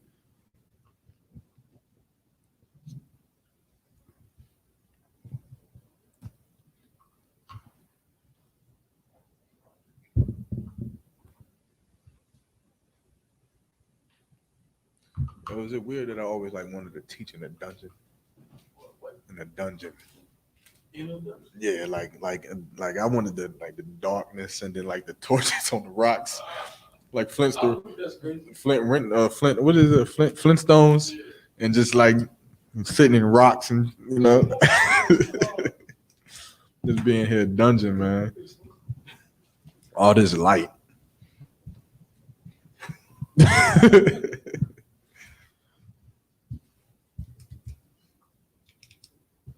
I'm gonna get y'all talking, man, in a second. Job, what was it? Yeah, I'm gonna get y'all talking in a second, man. Is it too cold in here for y'all? Somebody cold need the air off? Tuab, young man, you Tuab? Anybody need something to drink? Y'all Tuab? You need something, sis? Salagia, you Son of Christ, you good? You need something to drink? You need something? I think we got, what's that? Sierra missing the back as well? Yeah, if anybody need that, got water bottles, anything. Go ahead. Chapter 1, verse 3. Y'all get busy. You said what? 1:8. 1 to Yeah. 7. Yeah, go ahead, start at 7. The book of Job, chapter 1, verse 7. Uh-huh. And the Lord said unto Satan, Uh-huh. whence cometh thou? Uh-huh. So all the angels, you understand, all the angels was gathered together. They was going to meet the Lord, and Satan was amongst them, right? Which also proves that Satan is not some enemy unto the Lord. Satan is not an enemy to the Lord. Satan is the Lord's henchman, man. He works for the Most High. If I was an angel, I damn near would probably want to be Satan. Salakia. That's just me, though. Salakia. That's me. I'm a dark dude. I like to go do the killing and get niggas killed. Salakia. I might get checked for that. But that's what it is. Satan works for the Most High. Right? Keep going. Then Satan answered the Lord and said, Hey, Salakia. Hey, Tabawan. Hey, wouldn't it be wild though? Like when Michael and Gabriel come down, you understand, with the flying saucers, and like them 200,000 angels come out the sky, and then like Satan is with them, like, I got you, niggas. I got you, niggas. You thought he's like, I'm getting some of this action right here. You understand? But yeah, so like Satan is with them niggas, man. You don't get it twisted, and that's why you should not listen to him. Yeah, he is tricking you. He is messing you up. You thinking, I'm thinking, yeah, I could get a better husband. That is Satan, and he is leading you to be raped. He's leading you to be in an abusive relationship and just all kinds of craziness. No sweat. All right, keep going. Then Satan answered the Lord and said, from going to and fro. Well, he answered the Lord, said, I've been going to and fro, meaning I've been putting in work all throughout the earth. You understand? Keep going. From going to and fro in the earth, and from walking up and down in it. And the Lord said unto Satan, hast thou considered my servant Job? So the Lord said unto Satan, have thou considered my servant Job? Right? Have you tested him? Keep going. that there is none like him Uh-huh. in the earth. Meaning what? That this man is following the law, statutes, and commandments, and there ain't brothers that's just like him. You understand? Keep going. A perfect and an upright man. A perfect and an upright man. What does that mean? He's perfect, which means what? Go ahead. He keeps the law, statutes, and commandments. Was deeper than that, though. Think about Christianity and what Christians say. Sis? Close. What do Christians say about perfect? Dabuan. That nobody can be perfect. That Christ was the only one that's perfect. What did it just say about Job? What did the Lord just say about Job out of his own mouth? A perfect man. That he was a what? A perfect and an upright man. A perfect and an upright man. So now was because I know that they say Christ was like a spirit being thing. Something. Was Job also a spirit thing? I ain't never heard no Christian say that. So he's not a spirit thing. He's a man, right? Job lived. No sweat. So next time your Christian pastor tell you that you can't be perfect, just pull that on him. What you got? Pause.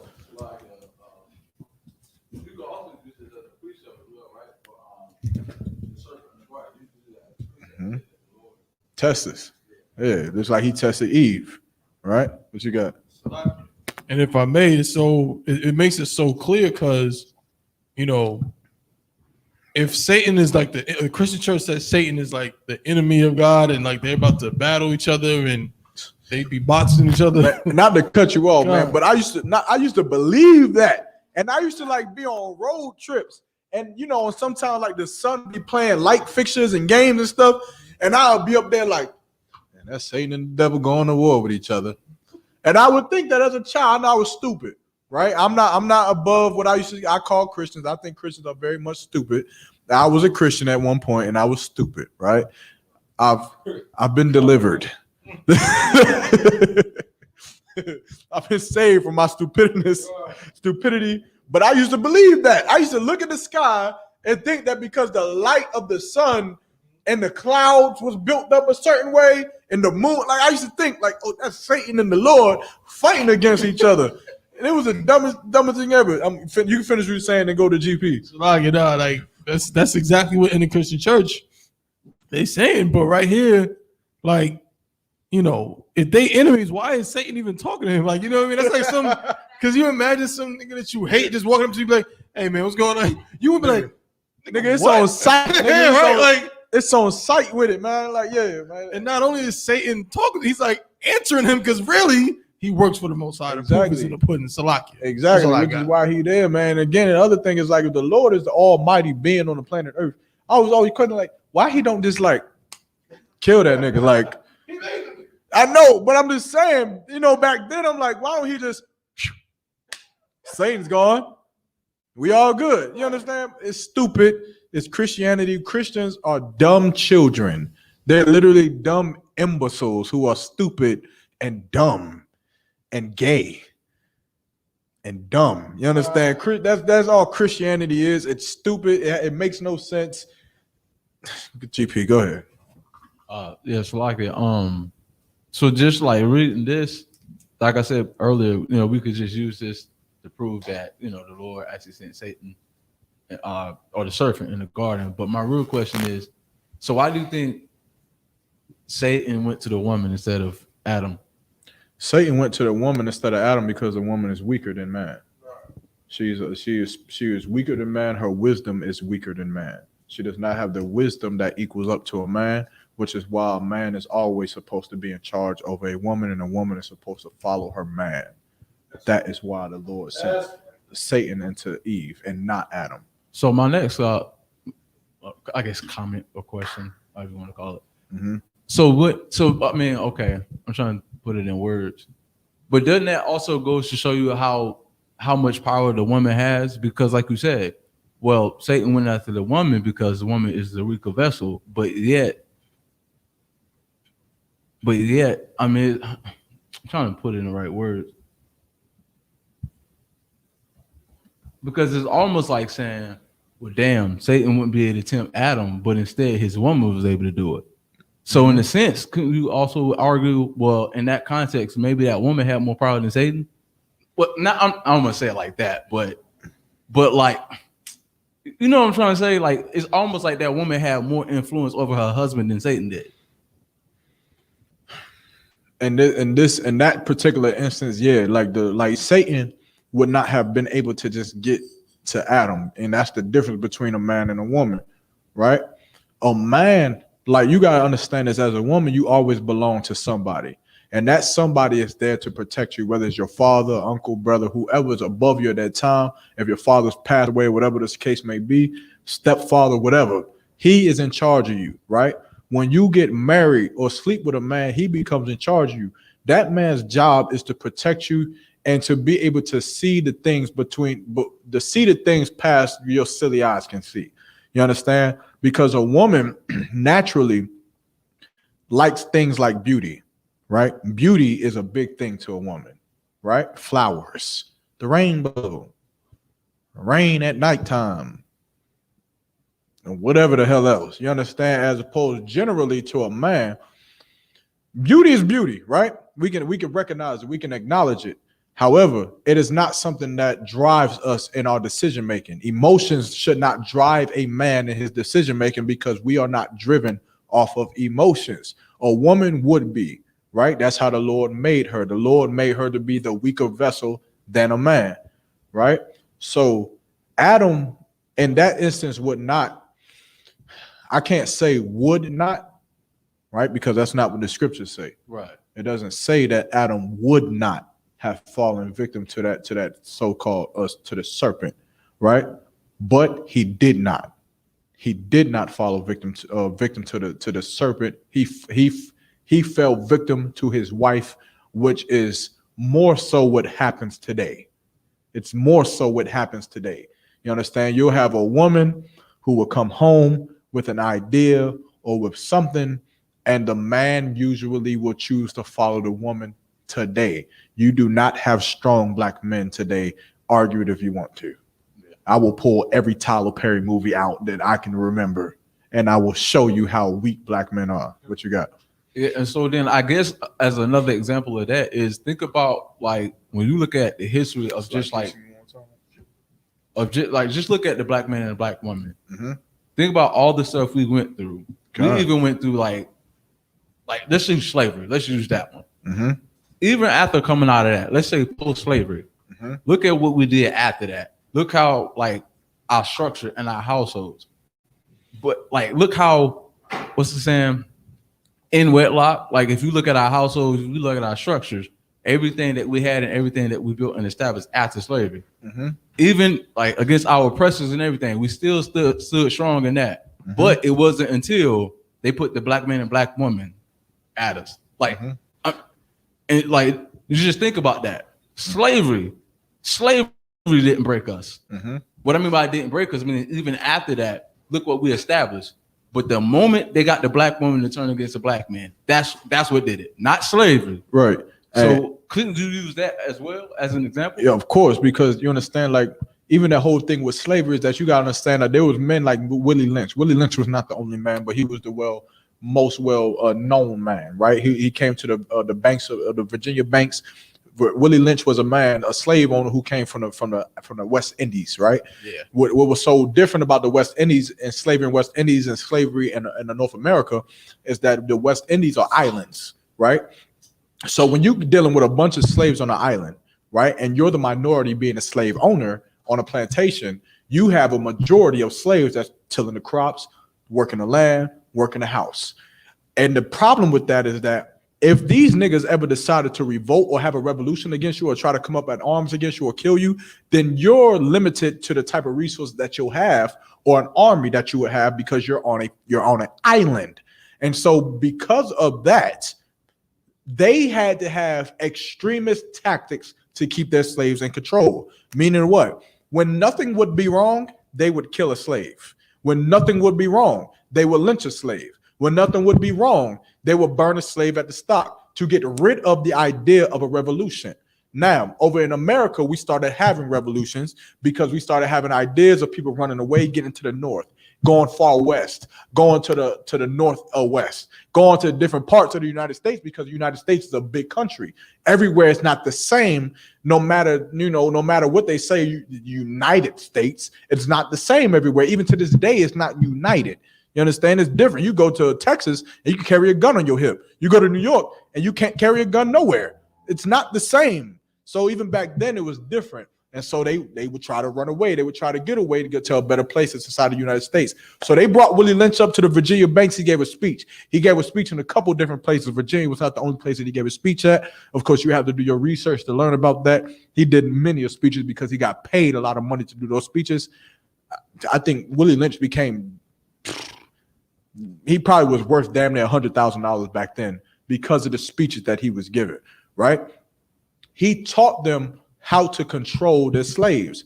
He taught them how to change the female nigger slave against her husband by taking the strong man out of the pack, buck breaking him, raping him in front of everybody, burning him alive from the stake, pulling his limbs apart but horses, and letting everybody see. And what that did was it made the woman who was naturally dependent on her man become independent, which is what you see today, because she sees a power. Right? Women love power. They're women. They're stupid. Right? They love power. I knew she was gonna say something. But they can be, right? They're naive. That's a better word, right? They're naive. They look at power and they get intrigued by it, right? It's something about power that intrigues a woman. And so they look at the power, and who had the power at that time? Our oppressor had the power. And so our oppressor having the power, you understand, would eventually make them gravitate to them if they took the power away from us. You understand? Because, of course, even in the beginning stages of us in slavery, we were still what? Mandingo warriors. We were still the big niggas on the block. We was like, yeah, these scrawny ass white, you got a gun, but in bed, I'm the man. In the field, I'm the man. In the yard, I'm the man. Without the gun, you ain't nothing to me. And the women would see that. And they would look at the oppressor like, he don't got much but a gun. But this man is a man. And so she would stand by him. But by breaking him, it made that woman become less dependent on him. She felt less of, I need him to survive, because he can't even survive on his own. And this is like, you got to imagine, like, think of the strongest man in your family, right? Think of the biggest, strongest man you ever known. And then imagine him being just mutilated and crying. Imagine him crying like a baby. It will break you. It'll break, even as a man, it would break me. If I seen my father being broken like that, I would lose all hope at life, because that's the strongest man I've ever known. I can't beat my father. I can't win against him. He's better than me. So how the hell would I be better than him? They gonna kill me too. So that would put me into what? Submissiveness. That would put my mother into what? She would start to raise me to be submissive so that I don't end up like my father, right? And that's what happened to women. They are women. They started to not be dependent on that black man, and they became independent on themselves. They began to be the ones which they stepped up, and rightfully so. They began to become the ones to take risks. They began to be the ones to start to steal extra bread, right? They began to be the ones to start and braid maps into the brothers' hairs. They began the ones to start trying to read or teach people to read. They began the ones to start to do it, because that's what the white man wanted, because he knew that even in their false sense of power, that it would destroy that man. Even in their false sense of authority, it would destroy him, and they'll never be able to be together because of it. You understand? And that is how our oppressor works. He destroyed us and made all women not need us anymore, or feel like they don't need us anymore. So you know what they need now? They need money. They need power. They need a good job. They need a man with 6 figures. They need a man who's the kingpin. They need the drug. They need the power, right? And so now we have become destroyed as a nation of people, and now we all discombobulated and effed up. You have something, sis? Go ahead. What was the question? I don't like when people do that. You gotta tell me what the question was. Come on. This is the second time. Come on. What was the question at least? If I answered it. I was about to ask. So, at what point do you feel like the woman is less powerful, like to the point that was presented before? Like he was saying, how if the devil could, if he knew that he could not influence Adam, he went to the woman, and women are just so confused by glitter and stuff. Like apparently, Give me the wisdom of a woman. Never mind, I get it. Go ahead, sis. I'm listening to you. So if women are just so easily distracted, like squirrel, and it's a dog, like, oh my God, there's something pretty. Like we forgot everything that we ever knew, whatever. So if that's how we are, then what was it about that woman that made Adam, that made him willing? I'll tell you what it was about that woman. I mean, I know what it is about the woman. That's not my point. My point is in comparison with your analogy, with you saying, okay, so women are just silly, whatever. Is he not silly? Because it's the beauty and all the other things that she can probably contribute to him that a man could not. That made him willing to risk all humanity for her. So Adam was weak. Adam was weak. The woman, again, when I said that the woman is silly, that was generalized in an overstatement, because a woman was silly because she would love jewelry, right? A woman gets fancy over jewelry, right? How do you know? The wedding ring.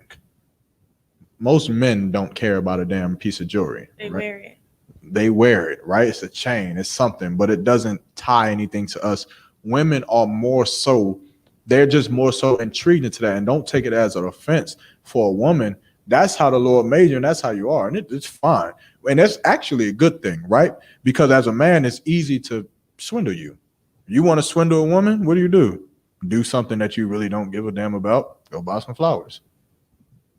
We don't give a damn about it. It doesn't mean nothing to us, but to her, it means everything. You walk in the house with some flowers,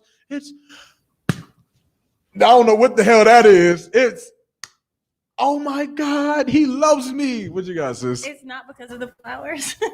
It's the idea, right? I agree, but what I'm saying is, what I'm trying to understand is what I'm getting from this whole thing is there's no thought process behind the actions of a woman other than silly things. That's not true. Give me the scripture. You got it? The wisdom of them. Yeah.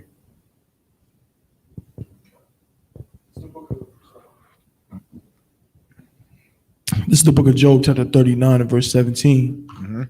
Because the Most High hath deprived her of wisdom. The Most High did what? Deprived her of wisdom. The Most High has deprived her of wisdom. What is wisdom? Knowing from right and wrong. The Most High has deprived her. What you guys? Exactly, because the Lord deprived all women from wisdom. Does that mean that they don't have wisdom at all? No, it means that their wisdom does not amount to the wisdom that a man has, which is why a woman needs a man. So for a woman to say, I don't need no man, you're a fucking liar. You're a goddamn liar. You don't need a man. What are you talking about? You understand? You need a man because the Lord had deprived you from wisdom. Keep going. Can't like you. Neither hath he imparted to her understanding. Neither hath he imparted to her understanding. Meaning a woman will not understand everything. She won't understand certain things. She won't understand why you got to drive to Alabama at 6 o'clock in the morning. She won't get it. She won't understand why she has to make the turkey and cheese sandwiches for the brothers, but you're not even the one going to camp. She just won't. It won't doggle in her head. It won't make sense to her. You understand? There's a lot of things that a woman, it just will not make sense to her because she is deprived of wisdom and she was not given that understanding. Keep going.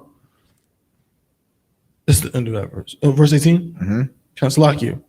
Verse 18. What time she lifted up herself on high, she scorneth the horse and his rider. The time she lifted up herself on high, she scorneth the horse and the rider. Meaning what?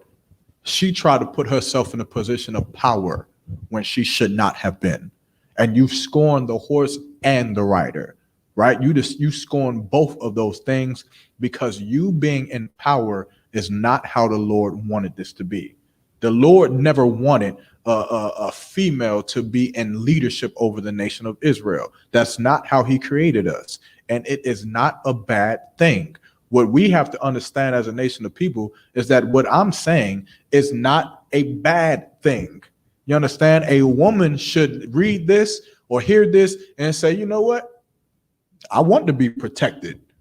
I want a man to tell me what to do. I want somebody to lead me in this thing called life, like my father has led me my whole life. I want somebody to do that for me.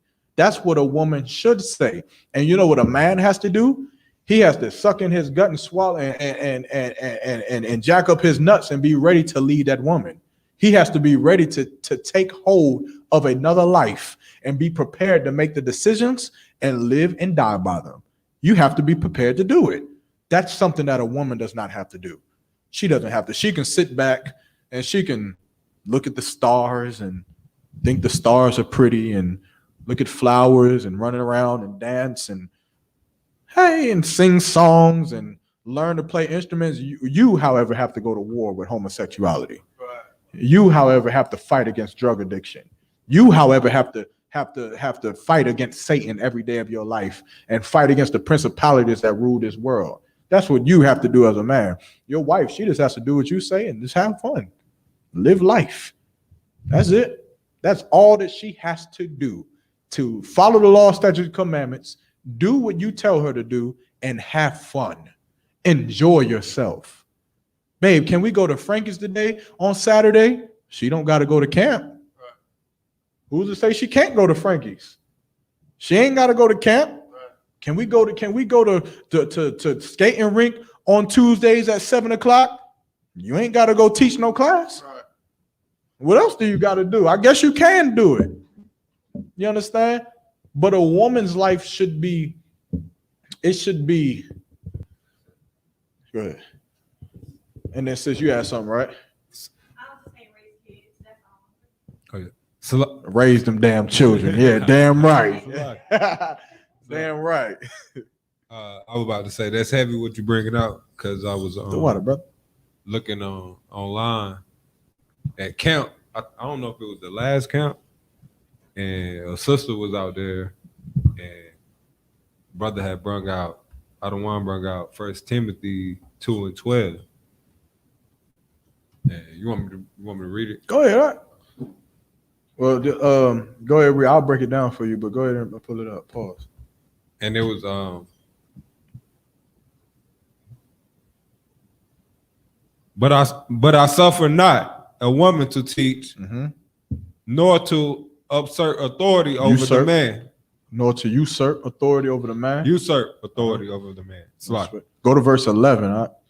Let the women learn in silence with all subjection. All right, read that. What Timothy 11? Verse 11, same chapter. There's one verse up.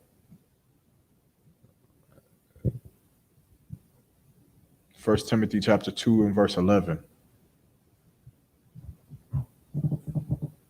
It's like, let me get it. No sweat. We got, all right, no sweat. We go to that one next.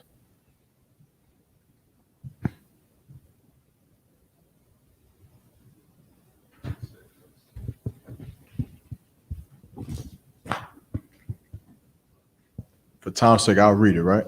1 Timothy chapter 2 and verse 11. Let the woman learn in silence with all subjection, right? This is how a woman should be learning, right? What does that mean? Does that mean that a woman cannot raise a hand and ask questions? What does this mean? What does it mean for a woman to learn in silence with all subjection? Number one. It just means that, she's to listen. You know what I'm saying? She's never gonna see a young brother comes into school. He also learns in silence with all subjection, right? But one day he can become an officer. Right. He can pass the officer's test, and now someone else will be listening to him. That sister is going to be listening and in subjection forever. She's never going to teach any of this. Right. It's the action of subjecting or to a person or one's control, right? The act of being in subjection unto somebody else. That's what a woman should practice on doing. Practice on hearing something that you don't like and not making a face. That's a workout that you should do. Hearing something that you don't agree with and not making a face, not doing anything, just straight face. Now is that something also a woman that only a woman has to do? Where else did you have to learn how to do that, brother? You got to learn how to do it when you come into this truth as a brother, But and you got to exercise it every goddamn day of your life as a brother in the school. And the Hebrew Academy. Oh, God. You learn how to just not show emotions on your face. So again, these things that a woman have to do is also what brothers will have to do at some point to a certain extent, right? But go ahead. That was it on that, right? Oh, you ain't read your scripture. Read. I'm reading it. Salaki. Let the woman learn let the woman learn in silence with all subjection, but I suffer not a woman to teach. Right? What does that mean? What does this mean when it says I suffer not a woman to teach? This is important because there are what you call prophetess in the Bible, right? Prophetess. I said it. You caught it. Salaki. Salaki. That ain't no pause, nigga. Nah, look, I was gonna go back and I was gonna hit you after the class. Like, you ain't get what I said, did you? He caught it right on point. Hey, Tabawan be listening for everything, man. Anyway, man. Good night. That's like what I say the Romans call the men, the women, they call them what? The man with titties or something like that. Anyway, man. But they're also in the Bible as well. And of course, Christians will use them as to say, look, there's women prophets and things like that. When, of course, these prophets who were in the Bible, these women prophets who was in the Bible, they were not teaching the Bible at all, right? So what were they doing? Has anybody in this room ever heard of that? A woman prophet in the Bible? So like my father taught me not to walk. Damn, I probably opened up a can of worms I didn't even need to open. These are worms. Anyway, they're all women prophets in the Bible. They of course are not prophets and priests and prophets like Job and all the other brothers like that. These women, I think it was a time I forget the tribe, but the tribe of men was all at war, and there was no men inside of the town, so a woman had to be able to teach the women and the elderly and the children who was left in town what they had to do according to the Lord until the men came back. She taught them things like not to eat shrimp, crab, pork, and lobster. However, she did not prophesy unto them.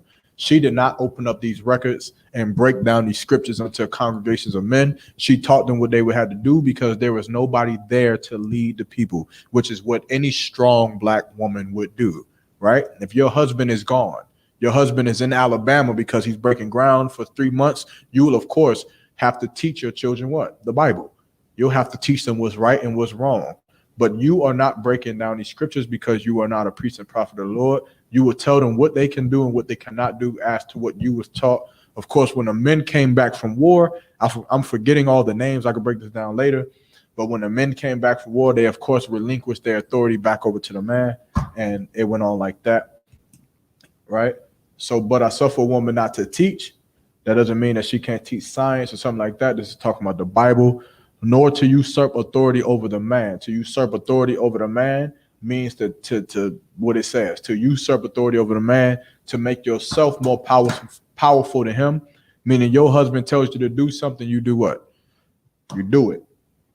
You do it. I don't care how crazy it sounds to you, you do it, and that's just it. But to be in silence, that's how a woman should be learning this Bible. Tabawan, you had another scripture. Mm-hmm.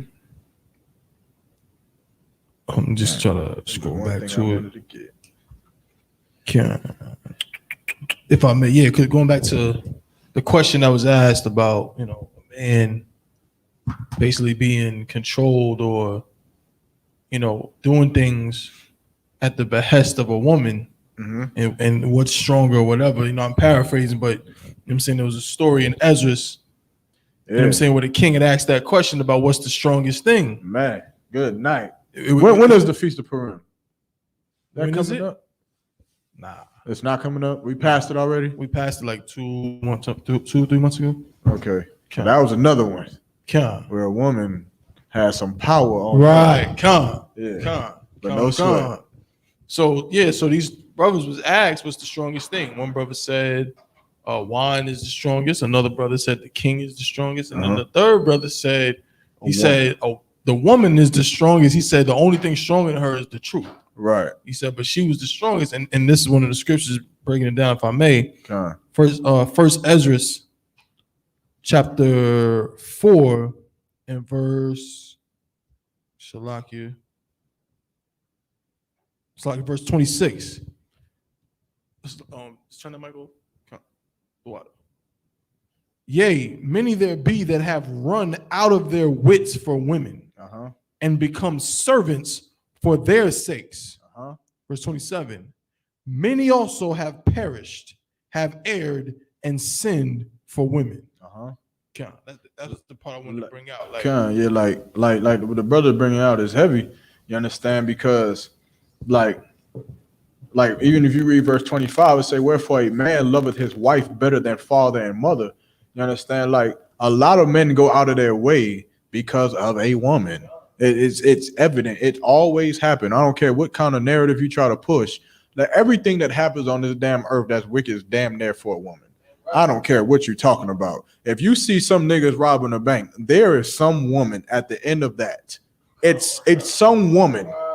A nigga pull up. If you leave out here tomorrow and you leave out your neighborhood and you see a nigga washing his car, just know it's some woman that is the reason he's washing his car. He may have a wife and it may not be her. It's some woman at McDonald's at the drive-through window that he's seen the night previous who made a comment about his car, and now he's out here clean this motherfucker. Pull up right back again tomorrow. Pull up right back in tomorrow. And he's going to drive back up to McDonald's and he's going to order the same thing looking for. So you see my spinning. You understand? Everything. You sell drugs because of women. You get clothes because of women. The reason, I remember there was a time when I was young when my dad used to have to tell me to take showers. It wasn't until women started saying that I just started to say like, maybe I should take a shower. It wasn't because I smelled bad. It was because I want to impress women. I want women to like me. Women have a power on this earth that is damn near unmatched. You understand? But it can also be the death of you. If you don't know how to control it. If you don't know how to take it for what it is. You understand what you got? What you're saying is so heavy. And, two things, if I may. So, like you said, any situation you see, 9 times out of 10, a woman is at the end of that. I don't know if anybody saw that story about that cat that got killed in California on IG Live. This young rapper dude, he got killed, like shot up on IG Live. And people were saying, because all the gang affiliation out there, people were trying to say, oh, it's because he had disrespected Nipsey Hussle or whatever. Now, whether or not that's true, I don't know. But someone came out later and said it had nothing to do with that. It was over a woman. That, you know what I'm saying? There was some woman that he was dealing with, and some of his friend was dealing with her, and it was basically like a love triangle, and that's what caused it, whatever. You know what I'm saying? So like you said, at the end of the road, a lot of times it'd be a woman involved. And then what you just said also about clothes and jewels and everything, this very chapter is a part earlier, a few verses back, where it says men go out and get gold and get silver and everything to impress women. It's not because if women tomorrow stop, like you said, you literally said that like 20 minutes ago. If women tomorrow said diamonds are the ugliest thing they've ever seen in life, every rapper you have ever seen in life would take all of their chains off. It's verse 18. Yeah, and if men had gathered together gold and silver or any other goodly thing, do they not love a woman which is comely in favor and beauty? You understand? Like everything has to do with the woman. The power, what you got? It's heavy what y'all bringing up. He like, that's what I work for every day. I get money for Winston. Nah, I was working. I was at Slade. Look, I told you. Look. I was at Slade the other day, and Nah, it was a report. My boy I used to play junior college basketball with. Basically our trainer, and he a mentor. He got like you might know him, Adawan. He got a D3 outreach program or whatever in Durham. So he been doing it for a long time, and I don't know nobody outside of the truth. They might know me. Damn right. But yeah, so he sent it to me, and him and his wife, I guess his wife was having an affair, and they had drove up to Houston. This is what the report said. They drove up to Houston, and he ended up. I guess the brother thought it was like a college flame, and he was hitting her up, which it was my old trainer and mentor wife. So he ends up, you feel me? Tying him up, tying the guy up in Houston, Texas, and beating him with a hammer and a baseball bat, and then dropping him off, then driving back to North Carolina. And it said him and his wife did it together. That's what it said, but you know what I'm saying? It's heavy because you know what I'm saying, it's still one. Man, and a lot of these things happening to women, which is why women have to learn. You understand? It's very important that women learn that the power that they have can in some way be detrimental to Blacks, Hispanics, Native American Indians as a whole. And so that power should be used to build up Blacks, Hispanics, Native American Indians and not destroy it, right? And with that, I know we way off time right now. We're not way off time, but we close off time. If I could, I just want to get one more story. That's to why with everybody in here. So that's why I wanted to get Matthew chapter 13, and verse 3, right? Because this is a lot of seeing a lot of different type of people, right? Who come into this truth or come into these classrooms, and you understand they don't understand exactly how alive this book is, right? But this book is living, and it's very much breathing. And a lot of people, you understand, fall within the category of what Christ said that they would fall into thousands of years ago. You understand? And I'm gonna just bring that story out right now. You understand? Because it's very important for you to understand or to see exactly where you are, and as far as where you are inside this truth. If you got it, read what you got, verse 3, 13 and verse 3, Matthew. Book of Matthew, chapter 13, verse 3. Mm-hmm. And he spoke many things unto them in parables. And this is Christ speaking, right? This is where Christ was on the side of the sea, right? On a ship, and he spoke to the multitude of people, and he spake many things unto them in parables, which is like a metaphor, right? It's not direct, but what he's saying is going to be saying one thing, but it means something. But it's like a metaphor or a riddle or something like that, right? Keep going. Saying, behold, a sower went forth to sow. A sower went forth to sow, right? Keep going. And when he sowed, some seeds fell by the wayside. So when this sower who got this bag of seeds, imagine a man with a bag of seeds, right? He's going to plant seeds and crops, right? And so he's walking along, and he's taking seeds out the bag, and he's sowing the seeds. He's throwing them. And some seeds fell by the wayside. Wayside is Old Quaker English for road. So some seeds land on the road. Keep going. And when he sowed, some seeds fell by the wayside, and the fowls came and devoured them. And the fowls came and devoured them. Now, this is Christ just telling us the parable. He explains it later, but for time's sake, I'm going to explain it while he's telling it. Those fowls of the air is you see this a lot at camp, right? You see this at camp. A brother will come or a sister will come by at the camp, and they'll hear the truth. They'll see it, and they'll say, well, this looks cool. Right, that looks like something cool. They'll hear something that interests them. They hear Hebrew Academy, and they'll think, "Oh yeah, I think I like that." Or they'll hear the white man is the devil. They think I like that. But of course, the fowls of the air is what? These are the people who come and take you out the truth. The fowls of the air is that man who comes up and whispers in your ear and says, You know that's the black KKK, right? Why don't you come with me? Come down this way where we can, there's another group down here. You understand? And you listen to him, and of course the fowl of the air has plucked you out of the truth. You were so weak that you allowed the fowl of the air to come and just pluck you. You gone, right? Keep going. Verse 5. And the fowls came and devoured them. Uh-huh. Some fell upon stony places. So some fell upon the rocks. Keep going. Where they had not much earth. So these seeds fell upon the rocks. These people are on stony places, right? They fall upon the rocks. Keep going.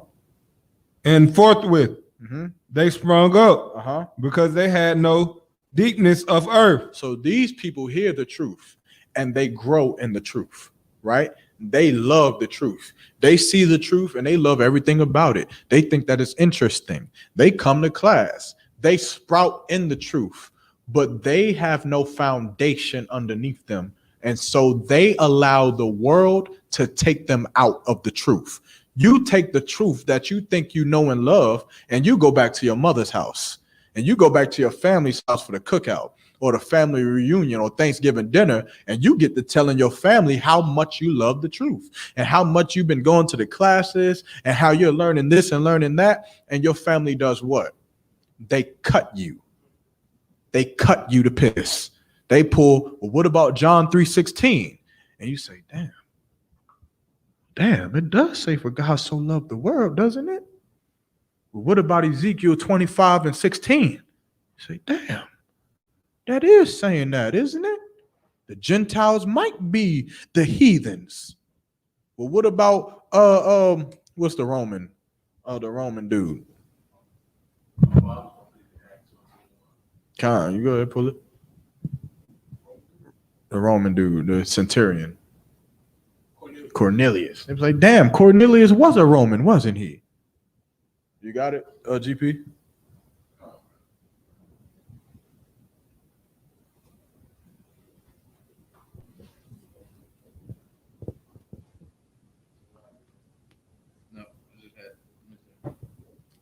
No, well, I wasn't gonna pull it. I was just throwing it out there. The one that You got where he at, top one? I can't think. You got where he's at?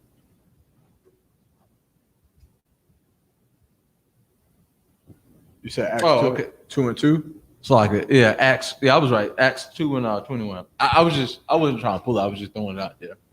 Something that Christians will try to say. Okay, and it shall come to pass that whoever shall call on the name of the Lord shall be saved. They'll pull that, and of course, you'll get cut because you're not deeply rooted in the truth. And of course, because you're not deeply rooted in the truth, you won't want the world to hate you because you're in the truth. You understand? You'll love the truth so much, but you'll go back into the world, and because you're not rooted in it, like you imagine a tree, right? A tree that has no roots. If the wind blows on a tree, it'll do what?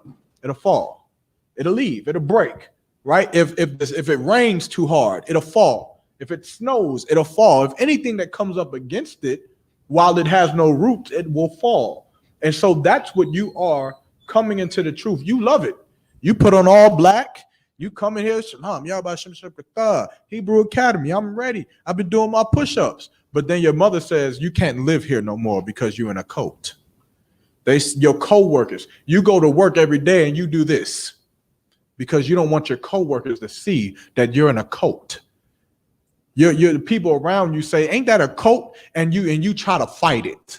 You try to say, you get emotional and you say, no, it ain't no cult. This ain't no cult. You're a cult. Instead of just saying, yeah, and I'm a damn cult leader. And what? I'm going to the cult tomorrow. Because you're not deeply rooted in the truth, so anything can pluck you away from it. Keep going.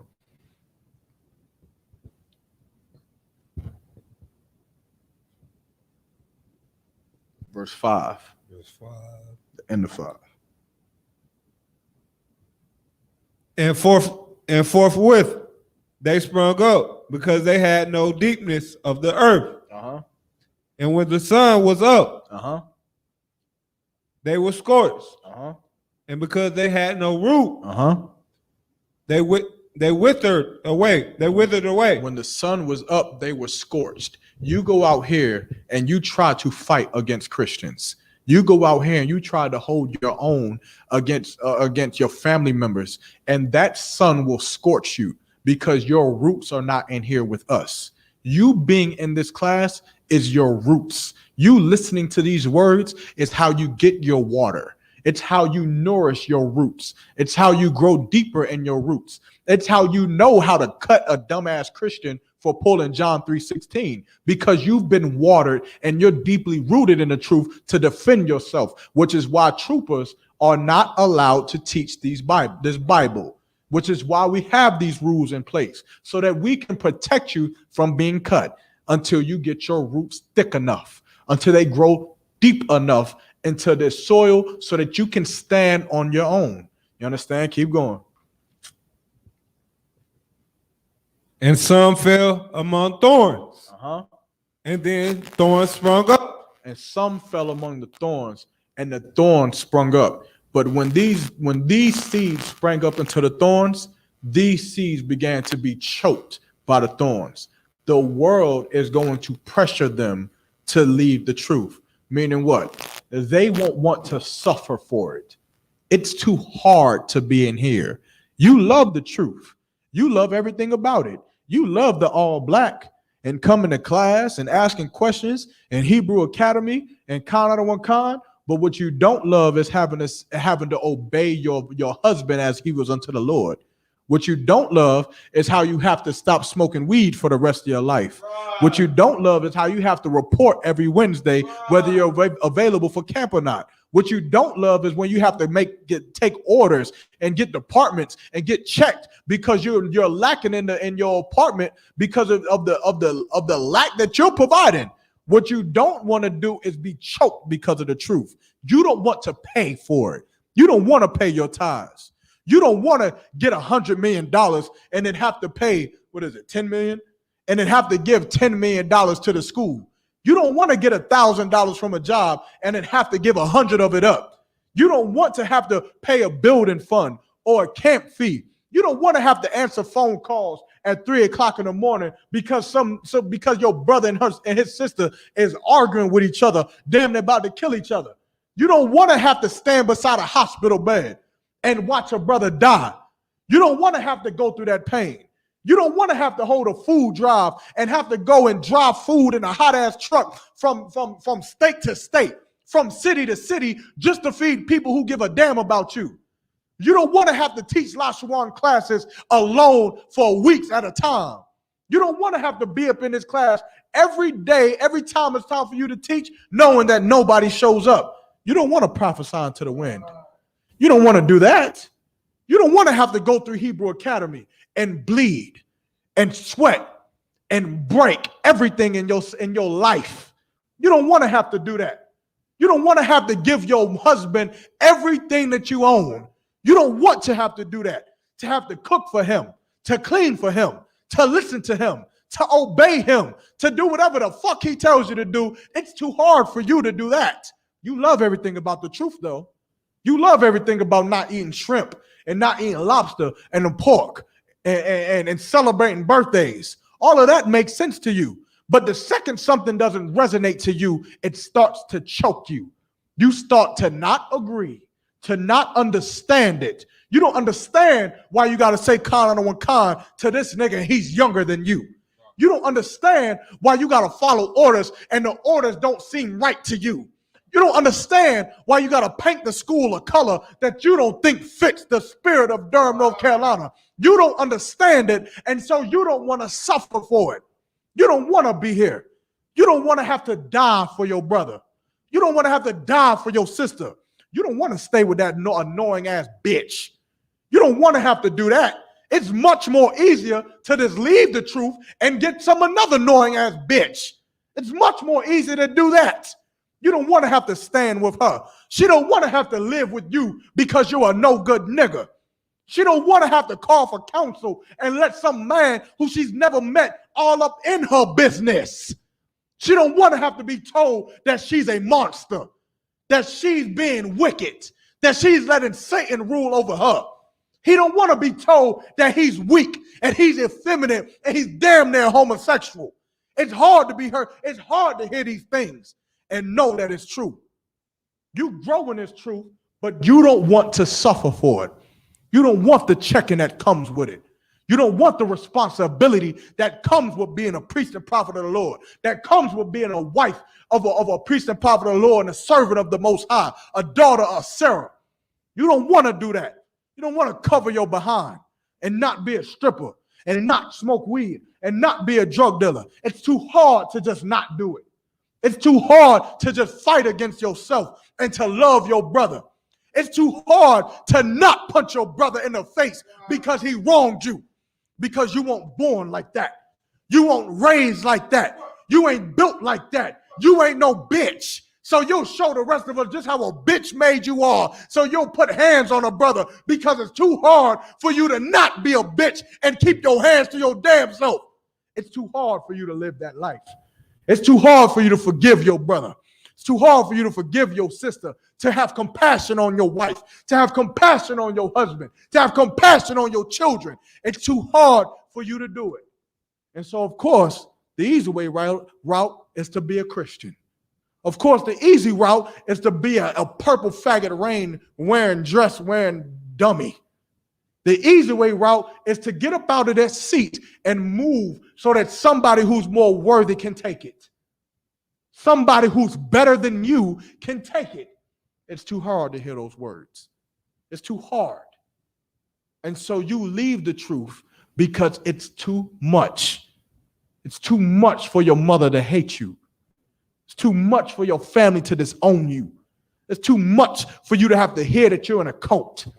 It's too much for your co-workers and the owners and the bosses and the managers at your job to ask you questions when they went back after they seen the shield of David on your neck the week before, and they went up and looked up the coat that you was in, and now they're asking you if you hate the white man. It's too much for you to do it. It's too much for you to deal with it. So you allow the world to choke you out. You won't want to speak up at camp in Charlotte because your bosses walk down the streets of uptown Charlotte. And you're afraid that they'll see you. You're afraid that they'll see you and say, isn't that Gerald? You're afraid. You're afraid of it. You're afraid to die. You're scared. You're weak. You think death is the worst thing that can happen to you. Brother, you can't roll with me. If that's the thing that you think is the worst, if you think jail time is the scariest place to be, if you think prison, if you think death and a fucking grave in the ground is the worst thing that can happen to you, then you cannot be my brother. You can't roll in here with me because that's not how we roll. You understand? You think being with a man that you hate is the worst thing? You think that being with a man who doesn't pay bills on time, who you have to tell to take out the trash or whatever other stupid thing you argue about, you think that that's the worst thing, then you can't be a sister in here to me. And here, we know what the worst thing is. You understand? And that worst thing is to not serve the Most High, to not have our Father on our side so our sons and our daughters can live, man. But if you too damn selfish and you too damn scared and you too much of a fucking bitch to be up in here with me, then I suggest you get on out of here. I suggest that's what you do and go be in a Christian church because that's where comfortability is. And here's rough. And here you choked. And here you stress. And here you sweat, you bleed, and you die for the man and the sister sitting next to you. That's what you doing here. And it's not a joke. It's not a joke. It's not a prosperity preaching. It's not a talk you give somebody so they can leave out of here and go to work on their slave harder than they did ever before. I mean it literally. I mean, you'll die. You'll kill that man who thinks he needs to smoke weed because you love this brother just that much. You'll kill that sister who thinks she needs to prostitute and strip her body out because you love these sisters and these brothers just that much. You'll kill yourself because you're not a selfless son of a bitch. And you'll live for the brother who lives next to you. You'll live for the men and the sisters who have died so that you can live. You'll live because Christ gave his life for you, and you'll sacrifice everything you have for him. And while you're doing it, you'll be choked out, and you'll give a damn about being choked. You'll give a damn about the suffering that you have to go through. You'll give a damn about the temptation that you have to fight, the lust that you have to kill so that you can serve the Most High and pay back what you owe to your people, to pay back what you owe to Yahweh Shah of Mashiach for the life that he gave to us when he did no wrong. You'll remember that and you'll suffer it. But if that's not you, brother, if that's not you, sister, then this is not the place for you, because that's One West. You understand? That's the only way to be One West. To die for this, literally, to die for everything that you thought was wrong in the earth, you die for it. You understand? And with that, I'm going to pass the class over to Priest and Officer Thabawan.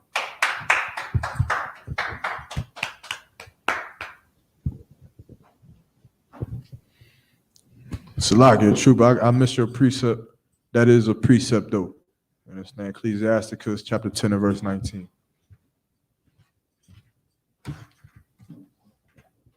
ISUPK security announcements. Where the ISUPK start out of 1 West, 125th Street, Harlem, New York. Under Command and General Yohana. New rules for brothers and sisters. When a new brother or a sister comes into the school, they are off limits for 6 months. They ought to be saluted only. They're here to shed themselves of the world. After 6 months, if a brother or a sister has an interest in a particular person, he or she must get permission from the head to speak to a brother or a sister. There is another 6 months in which the brother or sister will court each other. After this 6-month period, the brother or sister will get permission from the head to marry. Tithes, which is a commandment. You can find this in Numbers 18 and 21 and Malachi chapter 3 verses 8 through 10. Means 10th in Hebrew and is pronounced ma'ashera. 10% of every penny of any increase the Lord gives you, you give to the treasury department or a teacher. Priest fund, free will offering for priests, not mandatory. Whatsoever amount you would like to give. Upcoming Holy Convocation will be the memorial blowing of the trumpets. I believe the date for that is September 6th. Again, more information will come out on that in the upcoming weeks. So just stay tuned. You know what I'm saying? If you want to bring anything for that feast, just make sure you get in contact with the priest. More than likely, it will be going down here at the Durham school. We might also have it at the Charlotte school as well. So I'm saying, just get with one of the priests, and we'll provide whatever information is necessary for that. Want to remind Akimanak Walking to check on social media, such as isupk.com, Facebook, Twitter, YouTube, so on for ISUPK events and materials. So again, this week will be the Midwest Fire Weekend in Chicago. So from July 22nd to July 24th. All right. So if you want to, if you go into that, make sure you know by now you should have all your affairs in order. I believe there's still hotel rooms available. Get with your camp leader. You know what I'm saying? And they can, you know what I'm saying, direct you to all the necessary information or whatever about that that cookout. The cookout, I believe, is going down Saturday. General Muhammad will be teaching his scripture breakdown class Thursday night. And then Friday, the brothers are going to be going to camp on the west side of Chicago. And there's also a lecture going down that night from Officer of 1,000 Ayaz Ab. I'm bugging Ayaz Ab. Officer of 1,000 Thabawan, Salakia. Not me.